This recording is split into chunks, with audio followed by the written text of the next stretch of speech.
아들 우리 주 예수 그리스도를 믿사오니 이는 성령으로 잉태하사 동정녀 마리아에게 나시고 본디오 빌라도에게 고난을 받으사 십자가에 못 박혀 죽으시고 장사한 지 사흘 만에 죽은 자 가운데서 다시 살아나시며 하늘에 오르사 전능하신 하나님 우편에 앉아 계시다가 저리로서 산 자와 죽은 자를 심판하러 오시리라. 성령을 믿사오며 거룩한 공예와 성도가 서로 교통하는 것과 죄를 사하여 주시는 것과 몸이 다시 사는 것과 영원히 사는 것을 믿사옵나이다. 아멘. 할렐루야. 하나님께서 여러분을 사랑하시되 예수님을 아끼지 않고 내어주시니께서 모든 것을 아끼지 않고 주실 것입니다. 하나님은 당신을 위하여 모든 것을 아끼지 아니하십니다. 이렇게 축복해 주세요. 하나님께서는 당신을 위하여 모든 것을 아끼지 아니하십니다. 예, 한 번 더 축복해 주세요. 좌우분께. 하나님께서 당신을 사랑하시고 축복하십니다. 하나님께서 당신을 사랑하시고 축복하십니다. 여러분 모든 가정 하나님이 사랑하시고 축복하십니다. 이 시간 하나님의 말씀은 요한복음 16장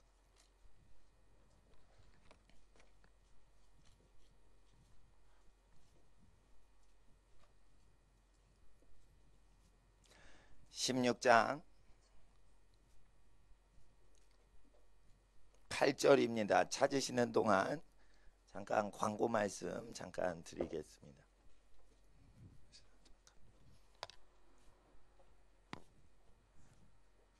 네, 됐습니다.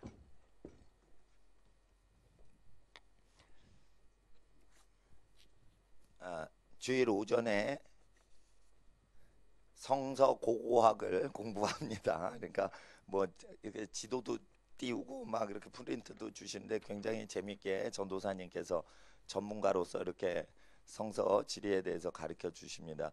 그 성지 연구하는데 굉장히 관심이 많으세요. 전도사님이 원래 이스라엘에서 많이 좀 지내시고 그러면서 그러니까 공부도 하실 겸 구약 성경 이렇게 시각적으로 공부하실 겸 해서 오전에 오시면 좋을 것 같고요. 그리고 오전에는 학생들 주로 그 청소년들이나 젊은 분들이 이제 찬양을 이렇게 계속 하나님 앞에 드리는 예배지만 또 훈련도 됩니다. 그래서 8시 반 예배 그렇게 홍보해 주시고 굉장히 하나님이 축복해 주시는 시간입니다. 그렇게 광고 말씀 드리고요. 주일날 8시 반 많은 분들 오시기 바라며 또 수요일날 금요일날 5시 반에 마가복음 성경책으로 중국어 외우는데 이걸 실제 해보니까 중국 말 자체가 이해가 그 구조가 확 들어와요.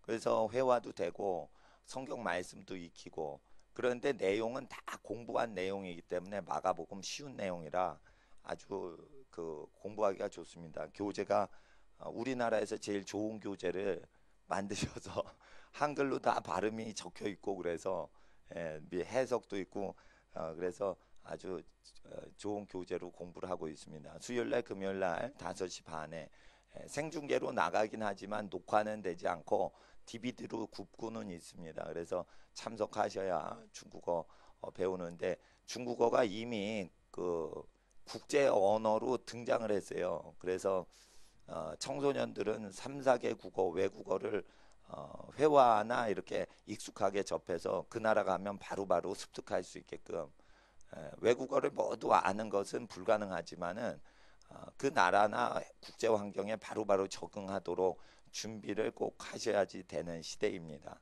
철발가락 사이에 진흙이 껴서 민족들이 막 엉키고 섞여서 사는 시대가 도래했기 때문에 다니엘처럼 이렇게 국제화 시대에 준비를 하셔야 되기 때문에 청소년들한테 외국어 교육을 쉽게 그리고 완전하게 습득하도록 이렇게 권유해 드립니다. 요한복음 16장 8절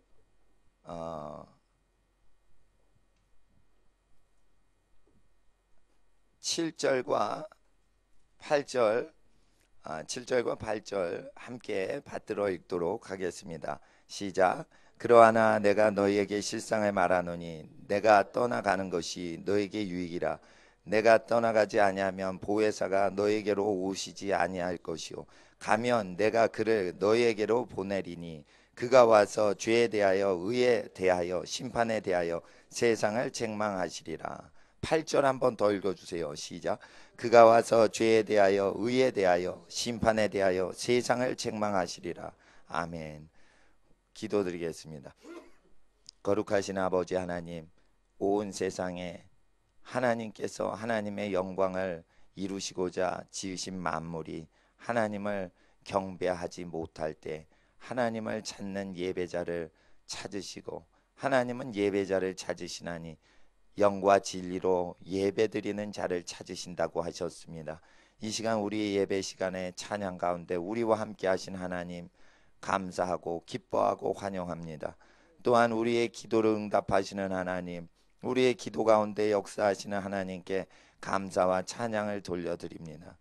또한 영과 진리로 성령과 진정으로 예배드리는 심령이 되게 하사 우리의 존재가 하나님의 진리의 말씀과 성령 하나님을 증거하는 인생으로 이 시간 내어 바쳐드리오니 하나님의 성령님 우리에게 오사 죄에 대하여 세상을 책망하시고 죄에서 세상을 구원하시고 의에 대하여 세상을 책망하사 세상이 의의 나라가 임하게 하시고 심판에 대하여 세상을 책망하시는 하나님의 영을 따라 세상을 심판에서 구원하고 생명으로 인도하는 하나님의 인생들 되도록 우리의 모든 인생을 오늘 주일날 하나님께 의탁합니다.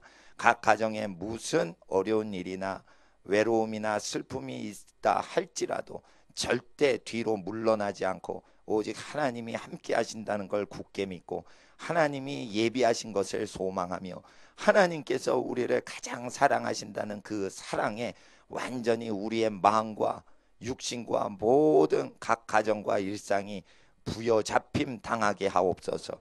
하나님의 믿음, 소망, 사랑으로 우리가 충만하도록 이 시간 성령 하나님 예수님 보혈을 의지하여 예배드리는 모든 자녀에게 오셔서 그 삶을 주장하시고 그 속한 각 가정들을 한 가정도 빠지지 않고 다 주장하시고 보호하시고 인도하옵소서. 아버지 하나님 현재 모든 일이 합력하여 미래의 가장 좋은 일들을 이루기 위하여 현재 모든 희노애락이 전부 다 쓰임받는 하나님의 거룩한 인생 되게 하옵소서. 아버지 하나님과 함께 기뻐하고 하나님과 함께 슬퍼하고 하나님과 함께 분노하며 하나님과 함께 즐거워하는 희노애락의 하나님의 성품이 그대로 나타나게 하시되 사람이 심어놓았던 모든 것은 무너지고 하나님이 심으신 희노애락만 충만하게 우리의 감정과 영과 혼을 붙잡아 주시는 주의 은혜로 함께하여 주시옵소서. 이 시간 은혜와 진리로 충만하신 하나님, 우리 주 예수님의 은혜로 지친 영혼 은혜 더하여 주시옵시고 갈 바를 알지 못하는 자들에게 하나님의 음성은 진리이오니 기록된 말씀을 우리 마음에 새길 때 하나님의 음성으로 일주일을 내 달려서 하나님 앞에 일평생을 중요하게 준비하는 일주일로 살게 하여 주시옵소서. 이 시간 성령님만을 의지하며 기록된 말씀을 의지할 때 우리 주 예수님의 이름으로 기도드리옵나이다. 아멘. 하나님께서 우리 주 예수님의 말씀을 통하여 우리 인류에게 말씀하실 때 성령으로 예수님께 역사하여 말씀하셨기에 예수께서 말씀하신 것은 하나님께서 보내신 자께서 하나님 보내신 이의 말씀을 보냄받으신 예수님이 하셨기에 아버지의 말씀이요 또한 성령 하나님이 한량없이 기름 부어 주셔서 성령으로 하나님의 말씀을 한량없이 하셨다. 요한복음에 그렇게 말씀하셨기에 성령님의 말씀이기 때문에 예수님이 전파하신 내용은 하나님 아버지와 아들 예수님과 성령 삼위일체 하나님이 동시다발적으로 역사하는 역사이기 때문에 예수님 말씀은 예수님 성자의 말씀으로 여기시면 안 됩니다.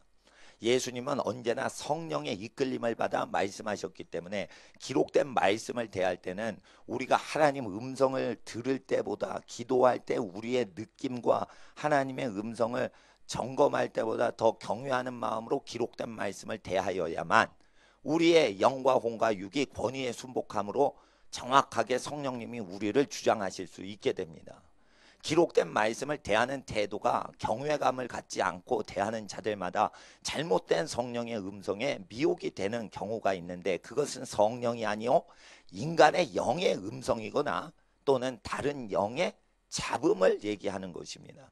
이런 모든 다른 어지럽게 하는 생각과 영들의 모든 흐름을 차단하기 위해서는 우리가 느끼는 주관적인 하나님의 음성보다 더 객관적으로 기록된 예수님이 삼위일체 하나님으로 나타나셔서 증거하신 예수께서 아버지를 힘입어 말씀하시고 성령을 이끌리어 말씀하신 그 예수님의 말씀은 예수님 한 분의 말씀이 아니요 삼위일체 하나님 세 분으로 인류에게 오시나 한 분이신 하나님, 그분이 완전히 자신을 드러내시고, 하나님은 보이지 않는 하나님이셨으나 보이는 하나님의 모든 얼굴 표정을 완전히 보이면서 2000년 전에 갈릴리 바닷가를 거니시면서 행하시던 그분의 행동을 그대로 통해서 하나님이 보이시면서 말씀하셨기에 이보다 더 완전한 하나님의 계시는 다시는 없는 것입니다.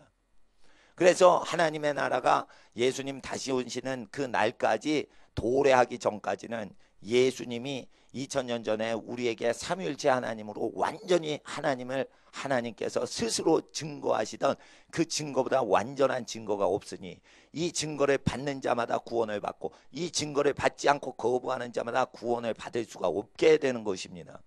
그러나 하나님께서는 은혜와 긍휼이 많으사 여러분의 모든 허물과 죄악을 예수님이 십자가에서 감당하셔서 모든 죄를 심판당하시도록 허용하셔서 우리가 태어나기도 전에 아담이 저지른 모든 원죄를 해결하고자 우리의 허락과 우리의 알지도 못한 상황에서 예수를 이 땅에 보내셔서 인류의 모든 죄를 한 몸에 받아서 심판을 당하게 하사 아담이 저지른 모든 엎질러진 죄의 물들을 전부 예수의 몸에 담아 버리셔서 죄에 대한 심판을 예수의 몸과 피, 상하고 찢김으로 말미암아 흘림으로 말미암아 다 아담이 저지른 인류의 죄와 세상 죄를 심판하신 것입니다. 그래서 예수 안에 소속이 된다. 그것은 예수의 말씀 계명대로 삶을 돌이켜 살아가는 것인데, 예수의 말씀대로 돌이켜 삶을 살아가는 자마다 예수의 흘리신 모든 피로 말미암아 정죄함이 없고 죄사함을 받으며 허물이 덮인 바 되고 하나님의 자녀라 일컬음을 받게 되는 구원을 얻게 되는 것입니다.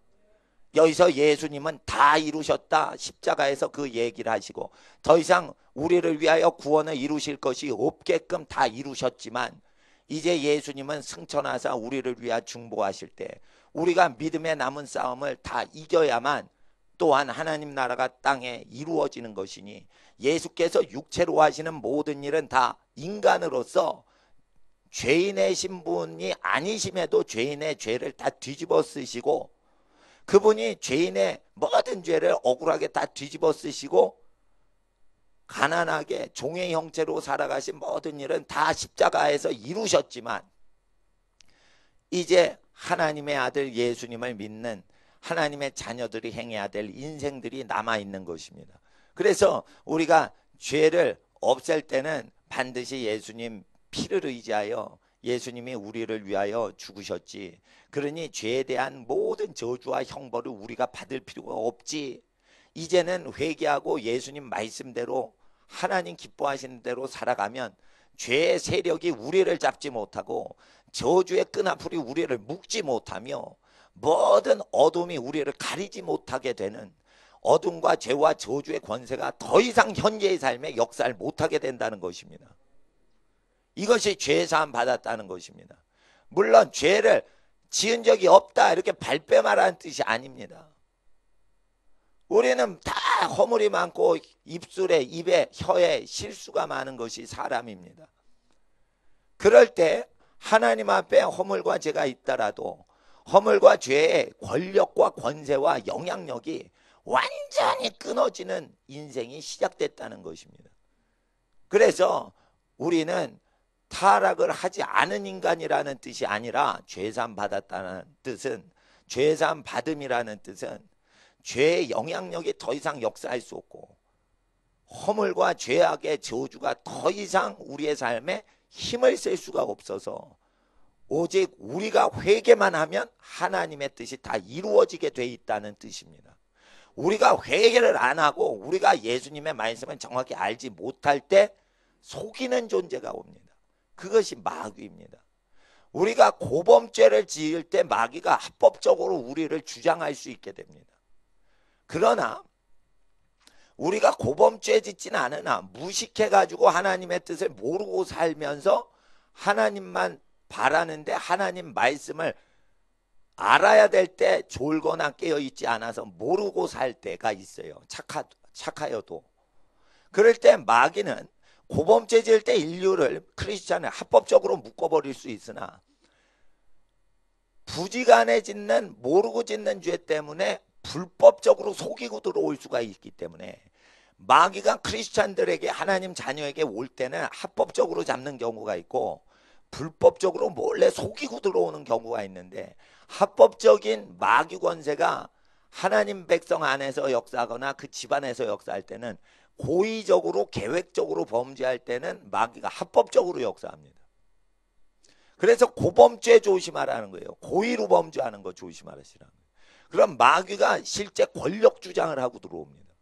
그것은 모세 율법과 신약 성경에 약속되어 있는 권세라서 마귀가 가론 유다도 잡아먹으려고 하고 베드로도 삼켜먹으려고 하는 거예요. 그것은 합법적인 권력을 얻어먹으려고 하는 거예요.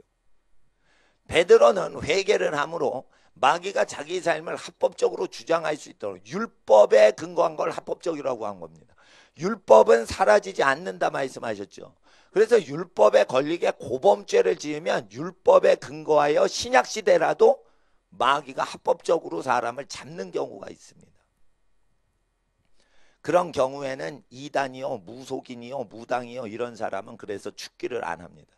이단은 한두 번 권한 다음에 멀리해라. 왜요?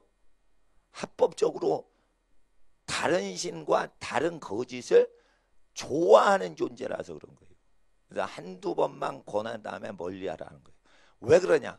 하나님께서는 신약 성경에 어떤 인류 중에 일부는 합법적으로 마귀에게 그냥 붙여요. 그게 고범죄예요. 근데 이 고범죄를 고착시키기 위하여 무속 문화를 전통 문화다 이러면서 계속 가르쳐요.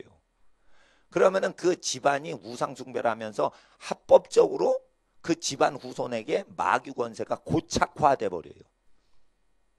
일시적으로 실수해서 마귀가 미혹하는 게 아니고 고착화된단 말이에요. 마귀가 틀어잡는 게.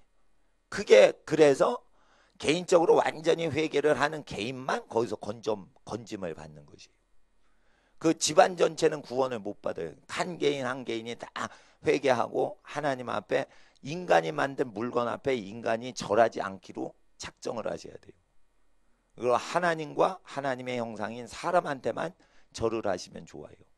근데 사람의 손으로 만든 물건에 절을 하면 귀신이 잡는다라고 구약에 언약을 하셨기 때문에 그 언약은 지금도 폐해지지 않으세요.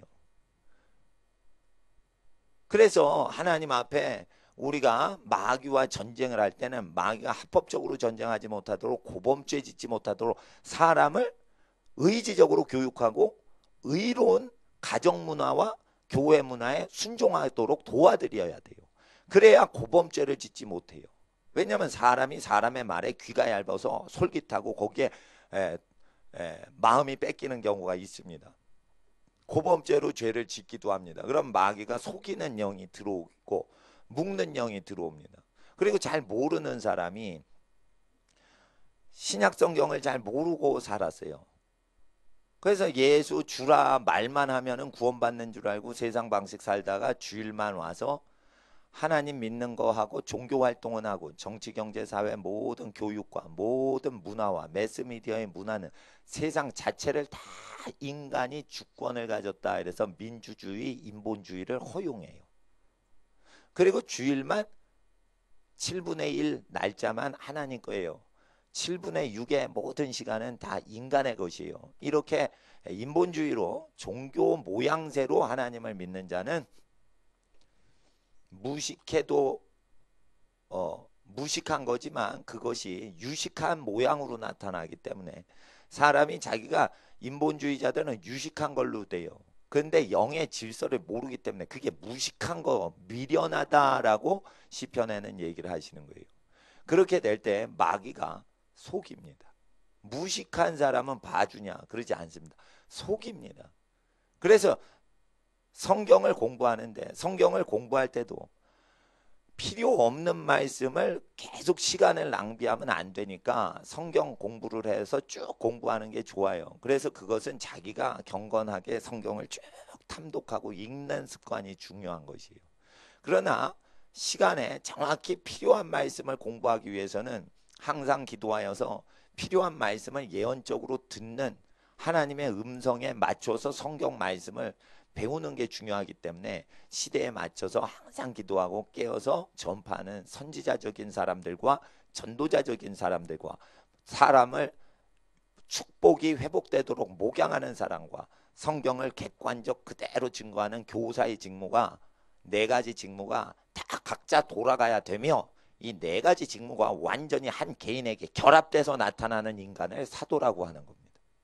그래서 하나님 앞에 사도가 되려면 안디옥 교회에 여러 교사 선지자들이 있었는데 그 중에 바나바와 사울을 부르셔서 사도로 보냄을 받을 때는 반드시 선지자와 교사의 직분을 감당하면서 전도자와 목자의 영을 갖고 있어야 사도가 되는데 사도는 복음이 전무한 나라와 민족의 보냄을 받아서 모든 기초를 다지는 특수부대와 같은 존재인 겁니다. 그래서 사도는 유명 사역자가 많지 않고 특공대가 자기 이름을 알리면서 특수부대가 침투하는 사람 없죠. 특수부대는 다 익명으로 들어갑니다. 그래서 진짜 사도들은 익명성을 갖고 예수의 이름만 전파하고 완전히 전초기를 비밀리에 뚫고 들어서 만들어 놓고 지하교회를 만들어 놓고 철수를 합니다. 사도는 그래서 사도인 사람을 만난 사람만 사도 분별해요. 이 매스컴이나 기독교 교회에서 이렇게 광고 때리고 이런 걸로는 사도를 알 수가 없어요. 사도는 복음이 없는 어둠의 장막을 뚫고 들어가는 영적인 특공대이기 때문에 사도는 많지 않아요. 그리고 목자와 교사는 정규부대를 양성하는 거예요. 훈련소예요, 훈련소. 예. 그 선지자와 전도자는 최전방에 뚫고 가는 정규부대 중에 최정예부대에 키우는 사람들이에요. 그리고 후방의 모든 어린 영혼을 군사 교육을 시키고 훈련소와 같은 게 목자와 교사의 역할인 거예요.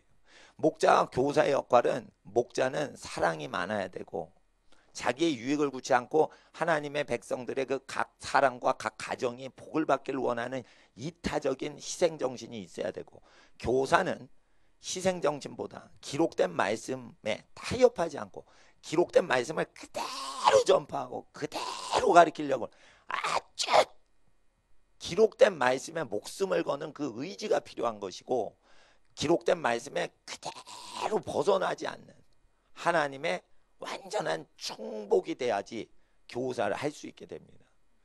근데 이 교사 목자의 사역이 결합되면은 그 다음에 이제 선지자적인 사역이 잉태됩니다. 이런 게 다 되면은 이제 사도로 보냄을 받게 되죠. 그래서 하나님 앞에 사도가 되려고 임직을 받으려고 해서는 절대 안 되고 목자의 사랑이 있는지 교사의 철저한 말씀에 대한 절대 복종하는 경외하는 마음이 있는지 전도자 잃어버린 영혼 지옥 가는 영혼을 향하여 우리가 그 영혼이 구원받고자 하는 구령에 불타오르는 열정이 있어야 되며 또한 하나님의 음성을 듣고 하나님의 음성대로만 살려고 하는 선지자적인 심령 이 네 가지 직분의 중심 기본 자질이 우리의 영 속 깊이 뼛속 깊이 혼속 깊이 내리도록 힘을 써야지 사도가 되려고 해서는 안 되며 선지자가 돼서도 안 되며 전도자가 되려고 해서 안 되는 것입니다. 전도자의 마음을 우리 속 깊이 새기는 게 전도자 되는 것보다 더 중요한 것입니다.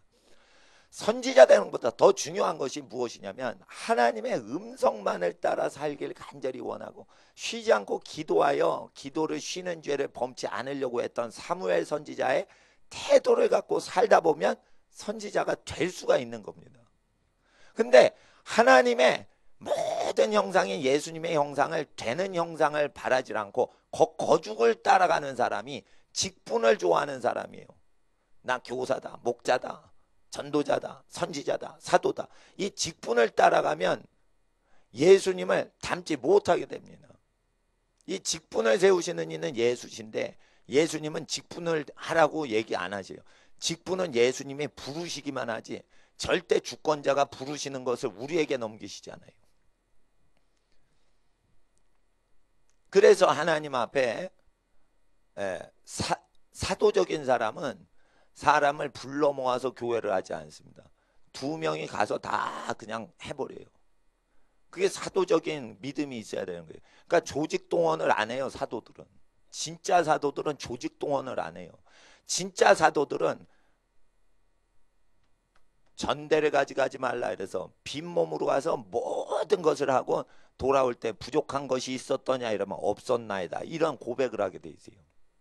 그래서 조직하고 돈을 의지를 안 하고 조직을 만들어내고 돈이 없는 데서도 있는데 있게끔 하고 그렇게 엘리야의 기적이 막 일어나도록 역사를 해야 그게 사도기 때문에 조직 동원하고 자금 동원해가지고 사도성을 입증 못합니다.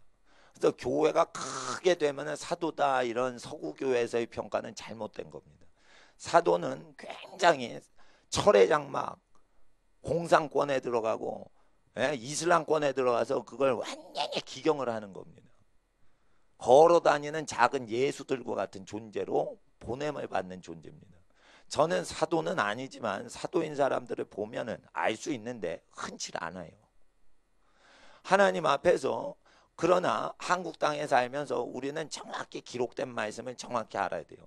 죄에 대하여 성령님이 책망을 하실 때 사도성에 대해서 거짓 사도에 대해서 가르치는 것을 책망하시는 겁니다. 의에 대하여 세상을 책망하실 때 의로움은 무엇이냐? 죄와 연관이 없고 불의와 상관이 없는 게 의로움인데 하나님이 보시기에 좋은 상태를 의라고 하는 겁니다. 그것은 거짓 사도에 대한 죄를 얘기하시며 참 사도되는 의에 대해서 정확하게 제시하고 그리고 심판에 대하여 책망하실 때는 사도를 잘못 가리키거나 잘못 행할 때 그 사도라고 칭하는 자들이 일으키는 하나님의 심판에 대하여 책망을 하신다는 것이요. 그 책망을 정확히 받아들이면은 하나님 앞에 그 모든 하나님의 백성이 건짐을 받습니다. 어디 사도라는 한 가지 주제를 통해서만 이 책망하시는 게 아니요. 가정에 대하여, 교회에 대하여, 사회, 직장에 대하여 모든 것을 이걸 코치를 하신다는 뜻입니다. 그러면 과연 이 성령님이 우리에게 오셔서 죄에 대하여 코치를 하시고 의에 대하여 코치를 하시고 심판이 실제 오고 있는 겁니다. 그걸 책망하신다는 거예요. 자, 제가 보세요. 제가 경영학을 그 대학원에서 공부할 때인데 모든 회사는 망한다는 거예요. 데이터가. 제가 90년도 초에 경영학 대학원에서 그 공부를 할 때 90년대 초에 여러 가지 미국 그 경영대학 학자들이 얘기했던 데이터에 하면 회사 수명은 15년밖에 안 된다 이랬어요. 유명 회사들이. 동네 가게 이런 거 말고 유명한 기업체들이 수명이 15년밖에 안 된다 이랬어요. 회사가 흥할 때는 알아요, 사람이. 망할 때는 몰라요. 국가가 망할 때는 모르고 정치인들이에요. 그 심판이라는 게 있다는 거예요.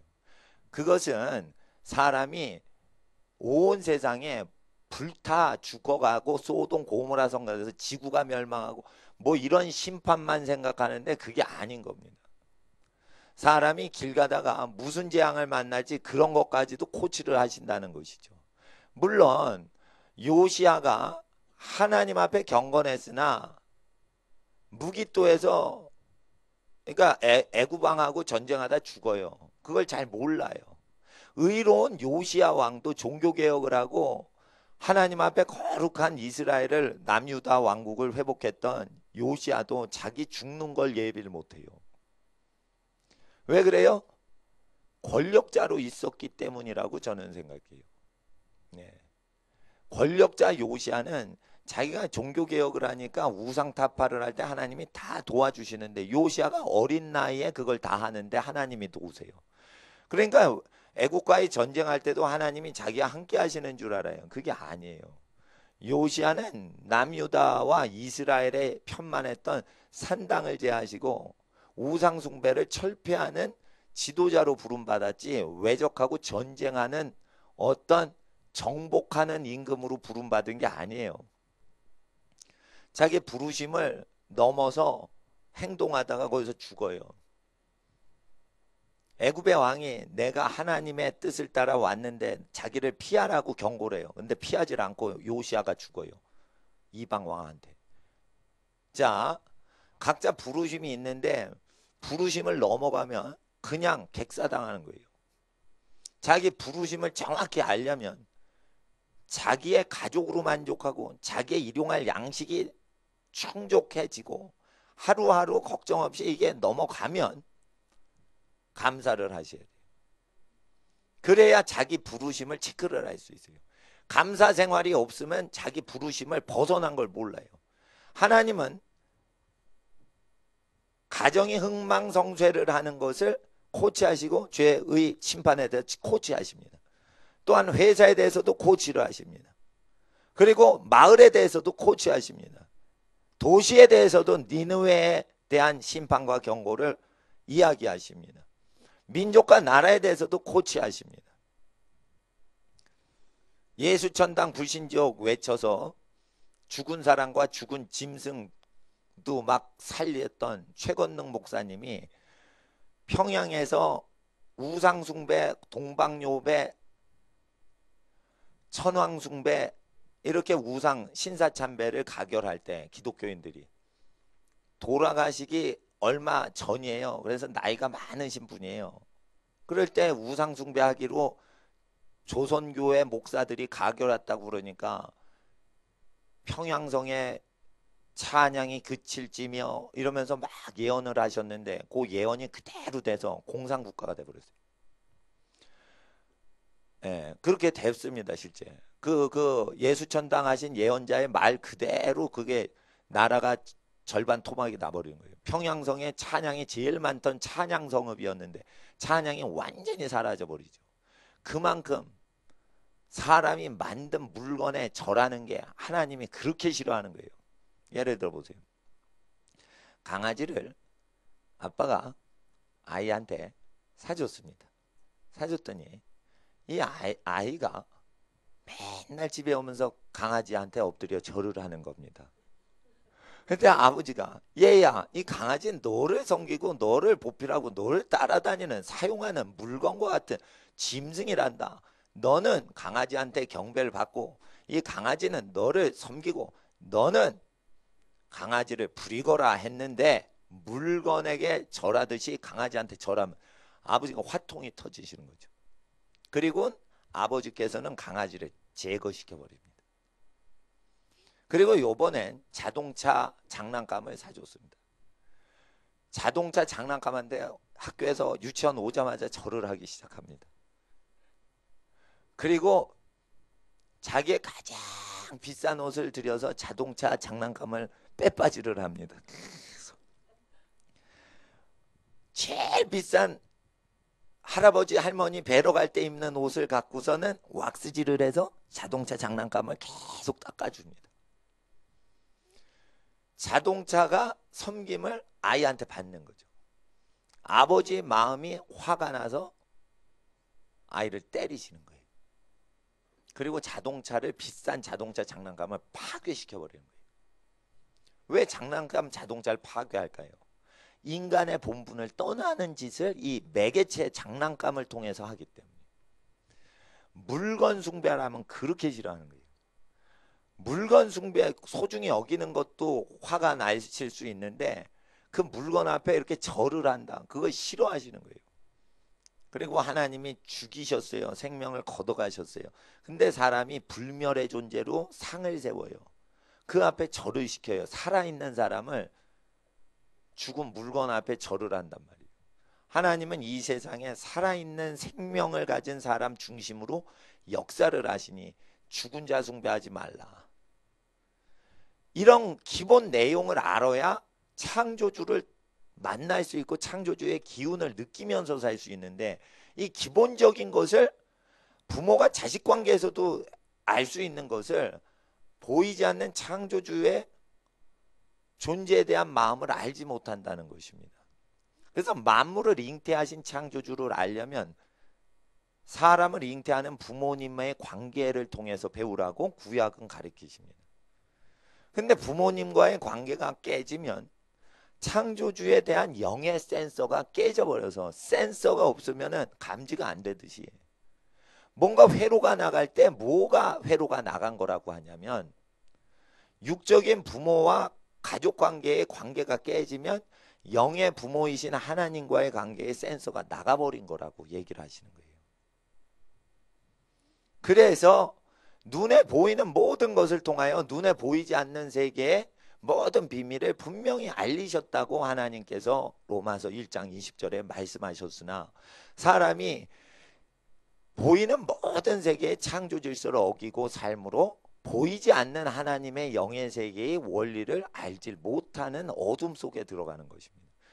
그렇게 되면 영의 세계를 강조하고 사모는 하지만 어둠의 영이 와서 그 영을 사모하는 사람을 잡는 것입니다.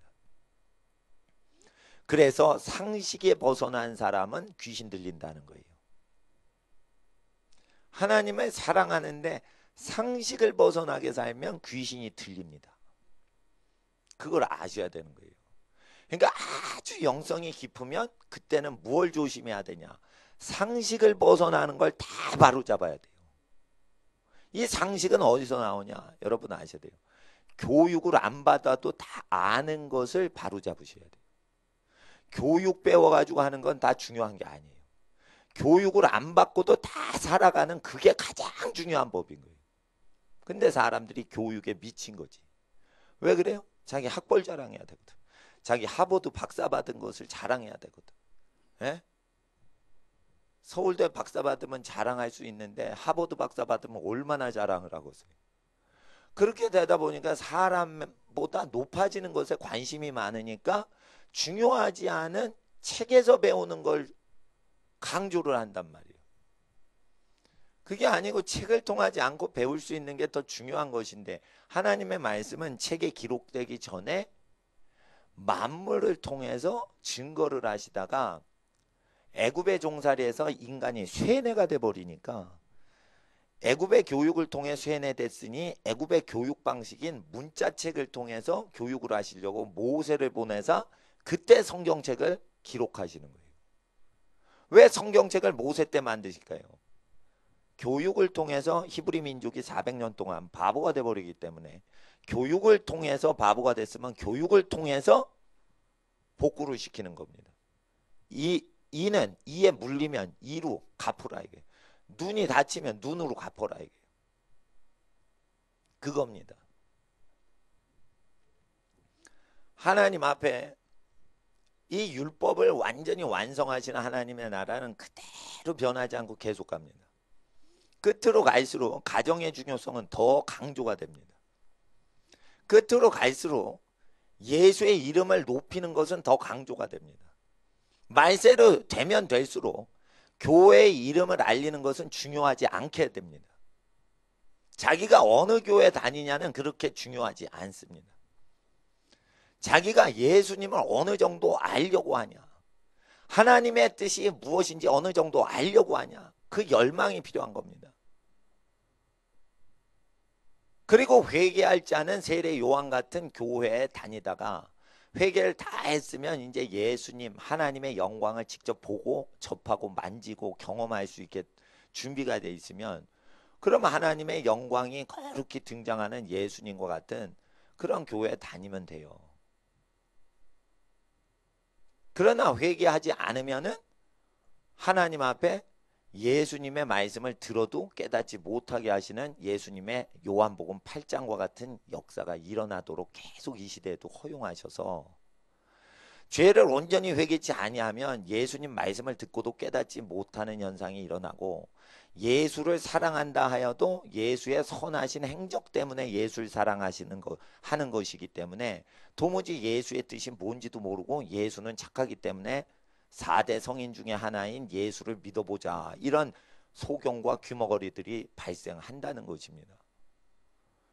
그래서 예수는 원래 어떤 분이시냐면 만물을 지으실 때 그 만물이 하나도 그 말씀이 없이는, 보이지 않지만 그 말씀이라는 메시지 없이는 이루어진 만물이 없는 거예요. 보이는 만물은 창조주가 아니지만 보이지 않는 창조주의 그 말하신 내용으로 이 모든 만물이 움직이는데, 만물 속에 서려 있던 모든 그 말씀하셨던 원칙이 인간 육체로 오셔서 그걸 다시 해석을 해주시는 거예요.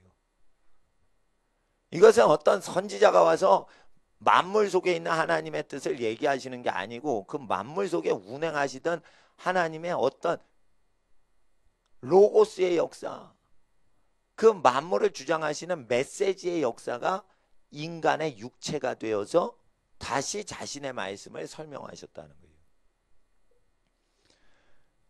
그래서 하나님이 이 육신으로 이 땅에 오실 때는 인간을 통해서 말씀하신 거랑 목사가 말하는 거랑 선지자가 말한 거랑 다른 것은 이 소리가 있느니라. 태초에 소리가 있느니라. 태초에 말하심은 소리를 얘기하지 문자를 얘기하지 않아요. 태초에 말씀이 계시니라 이럴 때 말씀이 성경책인가 보다 이렇게 학생들이 잘못 알아요. 그게 아니에요. 말하시는 거는 읽을 수 있는 거예요? 들을 수 있는 거예요? 말이라는 건 듣기만 하는 거지 볼 수가 없는 거예요. 태초에 볼 수는 없어도 들리기만 하는 존재가 있더라, 이렇게 돼 있어요. 태초에 볼 수는 없으나 들리기만 하는 존재가 있었더라. 이 들리게 하시는 존재가 없이는 어떤 것도 지음받은 것이 없었더라. 모든 지음받은 것이 이 들리는 메시지에 의해서 됐는데, 그 들리는 메시지가 눈으로 보고 손으로 만질 수 있는 육체가 되어 우리에게 오셨더라. 원래 뜻이 그렇게 돼 있는 거예요. 그러면 육체로 오신 분을 그대로 보고 읽고 우리가 습성을 따라하면 보이지 않으나 들렸던 그 메시지가 온다는 거예요. 그게 성령이시라. 그게 성령의 음성이라. 성령의 음성의 제일 키포인트는 예수예요. 예수 닮기, 예수 따라하기. 깊은 영성의 핵심은 뭐예요? 성령이 아니에요. 예수님을 닮고 예수님을 따라가는 거예요. 예수님은 헌금 거두면 로마의 은행업자한테 예치를 하지 말라고 하세요. 가난한 자에게 나눠 주거라 이러십니다. 또 헌금을 내라고 얘기도 안 해요. 돈이 없으셔서 동전을 빌려서서 이 형상이 누구의 것이며 이 글귀가 누구의 것이냐, 가이사의 것입니다 했을 때도 동전을 빌려야 되세요. 예수님은 헌금을 요구하시지 않았어요. 헌금은 자원해서 내는 자 것만 받으셨고, 그리고 가룟 유다가 당시에 금속 동전이기 때문에 무거워서 가룟 유다가 돈깨를 쥐고 있었어요. 그건 가룟 유다가 정직해서가 아니라 힘이 좋아서 맡긴 거예요. 나는 그렇게 봐. 고대 이 돈깨는요, 힘께나 쓰는 남자만 옮길 수가 있어요. 절대 여자가 뭐 손을 못 대는 것은 무거워서 그런 거예요. 금속 덩어리가요, 물주머니보다 더 무겁습니다. 물주머니가 그 종이 책들보다 무겁습니다. 물동이가 책 이렇게 물동이 양만큼 싼 것보다 무거워요.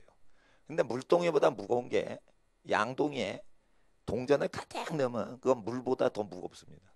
누가 들어요? 남자가 들어요. 장성한. 그래서 가룟 유다가 들고 다녔던 거예요. 그리고 예수님은 명하셨어요. 12명 데리고 여행하시는데 필요한 거 다 쓰시고 남은 거 가난한 자에게 또 나눠주시고, 두 가지 용도로만 썼어요.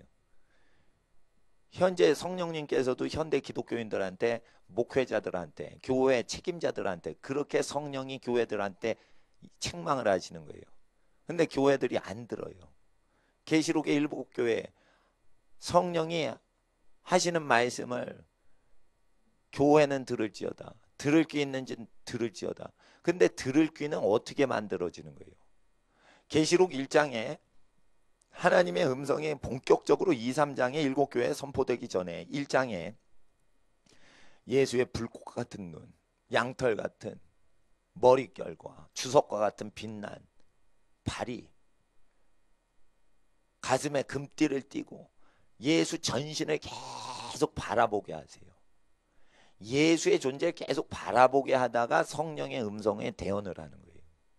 계시록의 1, 2, 3장은 계시를 받는 원리 자체를 얘기하는 것이에요. 예수의 복음으로 인하여 예수의 고난에 동참하는 자들만 음성을 받는 걸로 하고 되어 있어요. 예수의 고난에 동참하지 않으면 계시를 그 종 요한에게 주시지 않아요. 그리고 예수께서 분부하신 말씀을 다 요한은 증거하였느니라. 기록된 신약 성경 내용을 다 증거도 안 하는데 어디서 계시를 막 받습니까?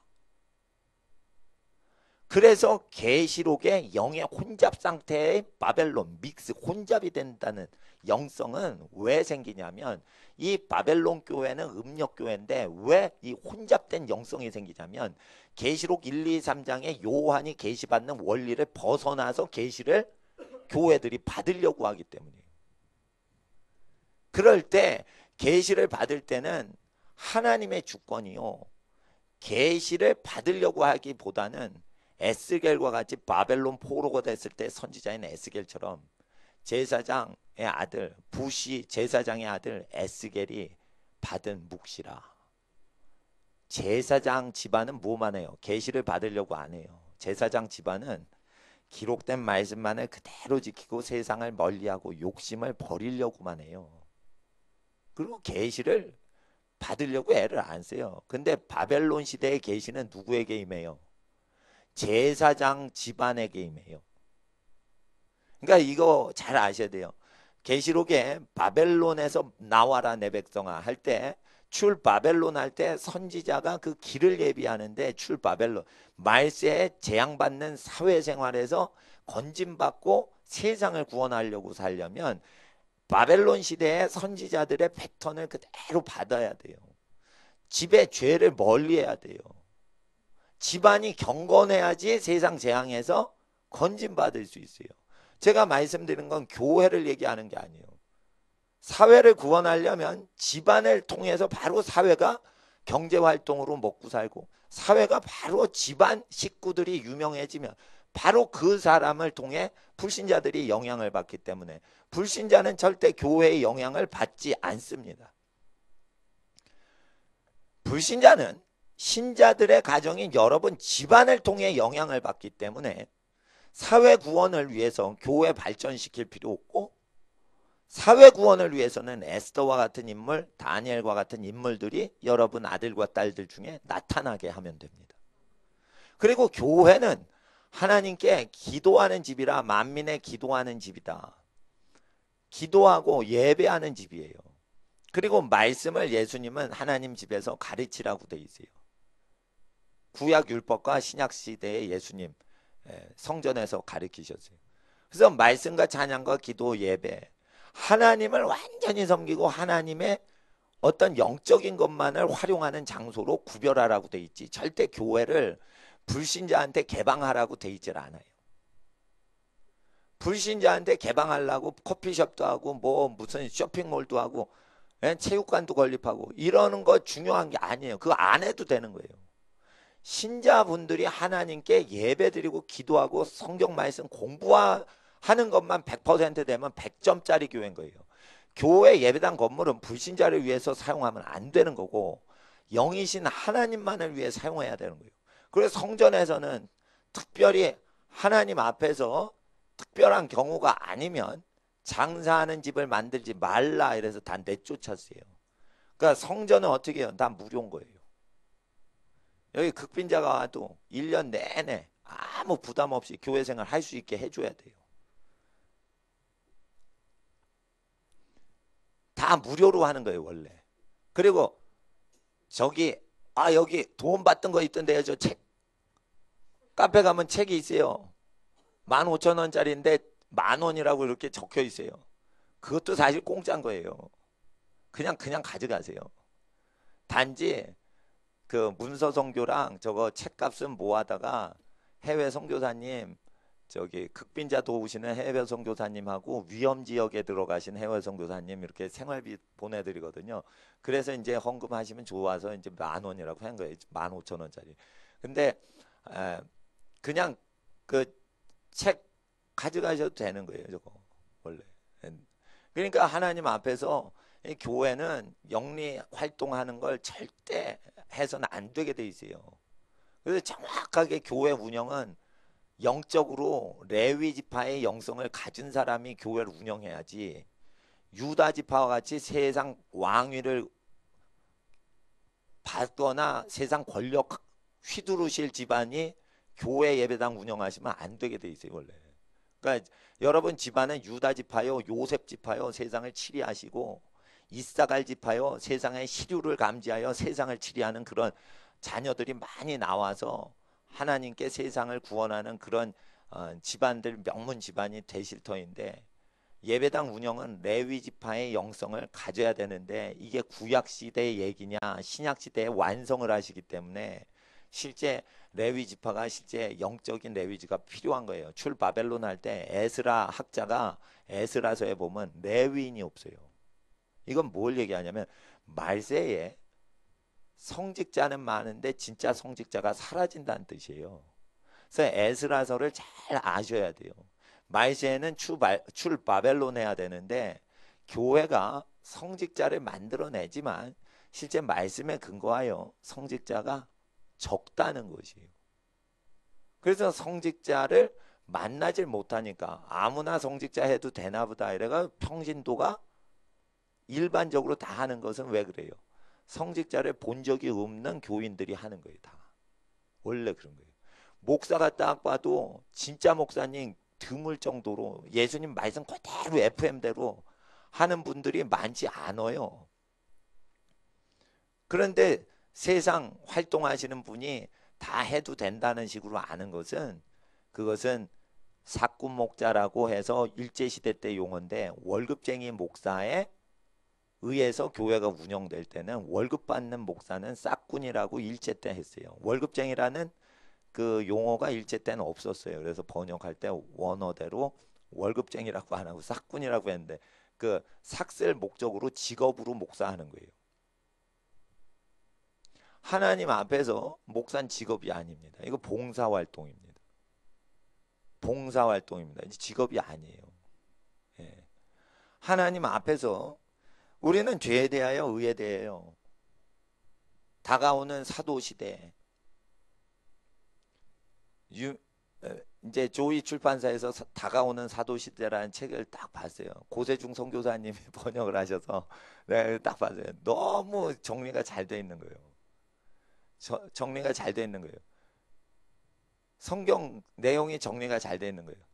그래가지고 이제 사도와 선지자 운동에 내가 동참을 해봤어요. 그리고 이제 전도사 그만두고는 사직하고는 저 미국 갔어요. 그리고 막 돌다가 사도라는 사도는 다 만나봤어. 근데 사람이 명함 찍어 만든 사도들이에요. 기독교 언론 방송국, 미국 기독교 방송국의 사도라고 칭해서 매스미디어를 탔는데 실제 사도는 아니고 표적과 기사를 행하시는 분을 그냥 미국에서 다 사도라고 해버리는 거예요. 근데 표적과 기사를 행해도 사도가 아닌 경우가 많아요. 표적은요, 믿는 자에게 나타나는 거지 사도에게 나타나는 게 아니에요. 사도 11명에게 명하시던 산에 이르러 그들에게 가르치시길, 11명에게 모든 민족에게 가서, 사도는 어떻게 해요? 모든 민족을 순회하고 다녀요. 그래서 사도는 어느 민족에게 헌신 안 해요. 닥치는 대로 다 구원을 하려고 그래요. 소아시아에 갔다가 유대 지역으로 갔다 로마 지역으로 갔다 빌립보 지역 갔다 막 이렇게 민족 차별을 안 해요. 유대인이나 헬라인이나 누구든지 주의 이름을 부르는 자는 구원을 받으리라 이랬어요. 그래서 사도는 선교를 해요. 사도성이 없으니까 주의 이름을 부르는 자는 구원을 얻는다는 게 민족 차별이 없이 다 민족 차별 없이 주 예수님께 복종하는 자 구원받는다는 그 내용을 입술로 주여 이러면은 구원받는다고 가리키는 거예요. 그게 아니고 거기 누구든지라는 뜻은 앞절에 유대인 헬라인 민족 차별이 없음이라 라는 글귀를 끌어들여서 누구든지이기 때문에 민족 차별 없이 어느 민족이든지 예수께 복종하면 구원을 얻는다는 뜻인데, 복종할 때 뭐라고 그래요? 예수를 주종 관계를 맺을 때 주여하고 종이 되는 거예요. 예수를 믿기는 좋아요, 선생으로. 근데 주라고 믿으면 무조건 복종하면서 믿어야 돼요. 그래서 예수를 라비어라고 부르는 사람하고 주여라고 부르는 사람은 절대 달라요. 뭐가 달라요? 주여, 주 예수여 이러면 자기가 절대 복종하면서 믿는다는 거예요. 라비 예수여 이러면은 이론만 배우겠다는 뜻이에요. 잘 아셔야 돼요. 그래서 주라고 복종시키는 거예요. 2000년 전에 그 문화가. 주라고 일단 복종하면 뭐예요? 무릎 꿇어야 되는 거예요. 자, 이런 게 있습니다. 저는 군대 문화를 모르고 군대에 갔어. 군대 갔더니 훈련만 시켜. 그래서 조교한테 잘 보고 훈련 다 마쳤어. 그리고 이제 자대 배치 받았는데 행정실 가면 좋다고 그래가지고 행정실 지원했는데 행정실 갔더니 다 장교고 쫄따구는 저 하나예요. 그러니까 그때부터 노예살이가 시작되는 거예요. 구두 닦아야 돼. 휴지통 비워야 돼. 세탁물, 세탁기, 아니 세탁소가 있어요. 군대 안에 세탁소. 가져와라 이러면은 대령 옷부터 위관급 옷까지 내가 다 들고 와야 돼, 양손에. 구두가 얼마나 많은지 장교가 16명인데 구두를 양손가락으로 최대한 집으면 5인분까지는 이게 잡혀요. 근데 5명 이상 구두가 이게 군화가 하면 이게 손가락이 힘들어. 예. 구두 닦는 데가 또 있어요, 군대 안에.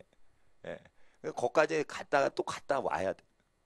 이런 거 쭉 가다가 심부름을 하고 있는데 저기서 헌병이 날 부르는 거예요.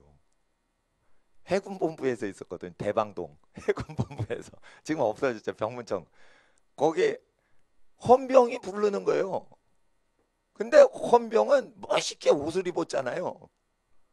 그러니까 내가 소속된 걸 잃어버리고 헌병한테 간 거예요. 그건 미혹되면 안 되는데 거기 간 거예요.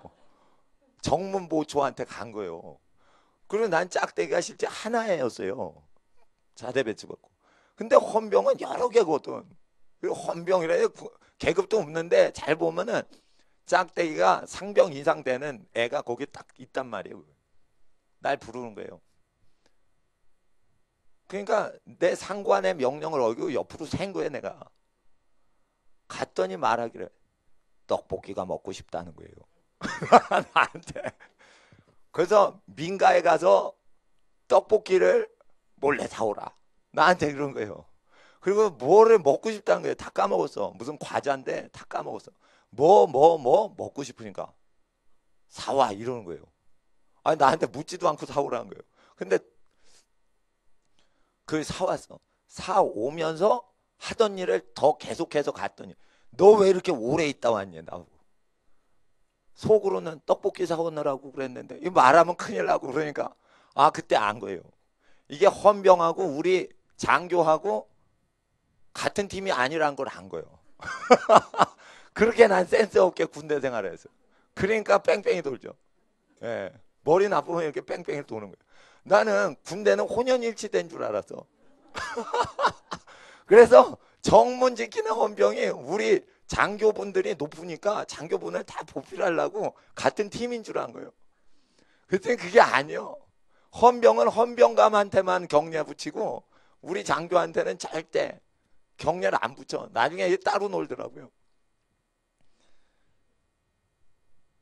하나님께서 우리 인생에 불러주셨을 때 각자 부름을 받았는데 자기 부르심을 정확히 모르면 하나님 앞에 자기 소속이 뭔지를 정확히 모르면 시간 낭비가 돼버려요. 이와 같이 하나님의 부르신 내용은 각자에게 임하는데 그것은 예수의 모든 민족의 특징은 예수의 분부하신 내용대로 가르쳐야 되고 배워야 되고 그대로 지켜야 된다는 거예요.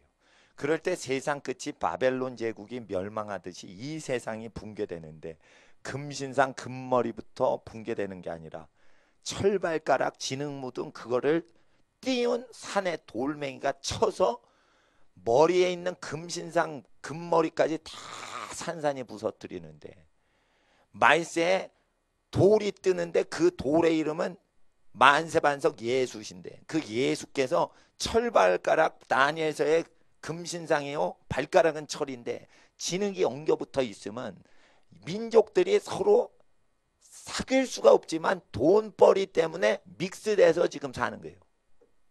상해 가면은 여러 민족이 와 있고요. 뉴욕 가도 여러 민족이 와서 경제활동하고 한국 서울에도 여러 민족이 와서 노동자들이 와서 경제활동하고 미국 사람도 와서 하고 이렇게 해가지고 점점 이렇게 민족끼리 섞여버려요. 근데 친하냐 서로 안 친해요. 지네 민족끼리만 친해요. 이럴 때 이 전 세계가 국제화되고 그럴 때 어떻게 해요? 전 세계 심판이 온다. 바벨론 신상 심판은 민족 혼합이 될 때 일어난다. 이렇게 예언이 다니엘서에 돼 있어요. 국제화가 될수록 그래서 국제화에 적응은 하지만 세상 문화에 길들여지지 않도록 우리는 자기의 부르심을 알아야 돼요. 그 부르심은 예수의 말씀대로예요. 네가 대우받고 싶은 방식대로 모든 인종을 대우해 주거라. 세상 끝날까지 내가 너희와 함께하리라. 그런데 이 두 번째 계명 이웃을 사랑 내 몸과 같이 대우하라는 이 두 번째 계명보다 더 큰 계명이 있다고 예수님 가르치셨죠. 두 번째 계명은 완성만 한다고 돼 있지 가장 중요하고 큰 계명은 아니라고 돼 있어요. 가장 큰 계명은 무엇이냐? 하나님을 가장 사랑하거라. 이것이 가장 중요하고 첫째 되고 으뜸되는 계명인데 이것을 지키지 않으면 세상 끝에 주님 함께 안 하시는데 하나님을 가장 사랑하는 사람들이 그 인생을 완전히 마무리를 하려면 인간을 대할 때 자기가 대우받고 싶은 대로 방식대로만 인간을 대우해 줘야 하나님을 가장 사랑하는 인생이 완전하게 하나님의 뜻을 완성한다는 뜻이에요. 이것은 가장 중요한 계명이 이웃사랑이 아니라는 것이에요. 하나님을 가장 사랑해야 된다는 거예요. 그러나 하나님을 가장 사랑하는 인생이 모든 하나님의 뜻을 완성하려면 이웃사랑을 자기 몸이 대우받고 싶은 대로 육적 차원에서 신앙생활을 해야 된다는 뜻입니다. 영혼이 사랑하는 것으로 안 된다는 것입니다. 그것은 육적인 대우를 하듯이 사랑하라는 것은 나누라는 것입니다. 그래서 말세 때 성령이 교회에게 주시는 말씀은 너의 교회 헌금이 넘쳐나면 가난한 교회에 직접 헌금해도 되고 우리 교회는 무료로 와서 그냥 기도만 하셔도 된다. 이렇게 가르쳐도 되는 거예요. 왜 그러냐? 우리 교회에 필요한 게 넘치면 그걸 다른 교회에 제가 갖다 드려요. 갖다 드리는데 필요한 게 채워지면은 넘치는 게 생기지 않도록 다른 교회에 그냥 하시면 돼요. 교인 5명 이하 교회. 그럼 전기세 월세 그냥 내시거든. 그러면은 우리 교회 발전이 없지 않습니까? 그러는데 발전은 두 가지를 하면 됩니다. 기도를 많이 잘 하실 수 있는 분위기가 되면 발전된 겁니다. 말씀을 거저 들으시면 발전되는 겁니다. 교회 발전이 별것도 있어요. 말씀 교육 잘 시키고 기도 열심히 찬양 열심히 하고 그러면 그게 발전된 거지. 돈하고 상관이 없어요. 돈을 많이 모았을 때 성경 말씀을 잘 깨닫느냐 그런 게 아닙니다. 교회 재산을 많이 쌓은 교회는 어둠의 영이 와서 말씀을 깨닫지 못하게 해요. 그래서 제가 교회 헌금 남은 거 있으면 부지런히 어디 드리고 그래요. 1,000만 원 이상 되면은 완전히 선교 단체나 또는 교회나 집을 잃어버린 사람들 위해서 쓰는 경우가 있고 그러나 1,000만 원 이하의 몇백만 원은 그냥 교회 운영비로 다 매달 없애버리는 거기 때문에 특별히 얘기는 안 합니다. 그리고 가끔 가다가 어떤 분이 1,000만 원 이상 이렇게 헌금을 하시는 경우가 가끔 계시면은 그럴 경우에는 어디에 쓴다고 그분한테 개인적으로 얘기하고 어떤 분한테도 얘기 안 합니다. 왜 그러냐? 헌금을 누가 내셨다 이렇게 공개를 하면 내신 분이 부담을 가져요. 그리고 다음에 또 돈 낼 일이 생기면 또 내야 돼. 물주가 돼버려요. 그럼 시달려. 그러니까 한 번 헌금한 것으로 그분은 정성을 다 했다는 걸 충분히 납득을 목회자가 시켜줘야 돼요. 그리고 헌금을 안 해도 나는 죽는 날까지 복음을 무료로 전하려고 살아가는 사람이니까 헌금 갖고 하나님 말씀 배우려고 오시면 안 돼요. 그러면 어떻게 되냐면 무슨 꼴이 되냐면 아버지 집 갔는데 아버지 집 가서 어머니가 밥상을 차려주셨는데 갑자기 돈 주머니를 꺼내는 거예요. 어머니 내가요 밥 먹으려는데 돈 받으세요.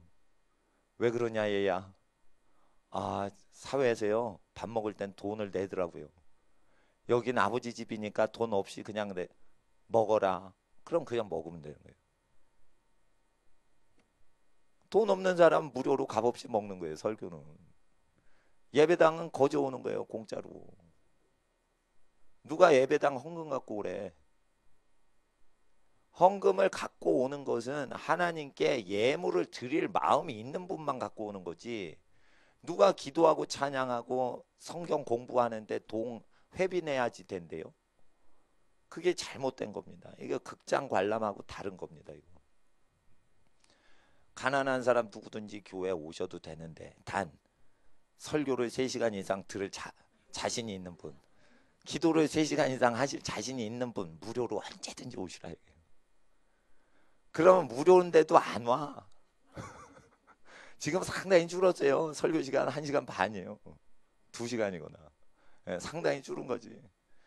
그래서 헌금을 내실 필요는 없다 이거예요. 그리고 헌금 내신 분들 덕에 교회는 무료로 다 돌아가게 하는 거예요. 그러면은 헌금 내신 분 집안이 복을 받으셔야지 합당한 거예요.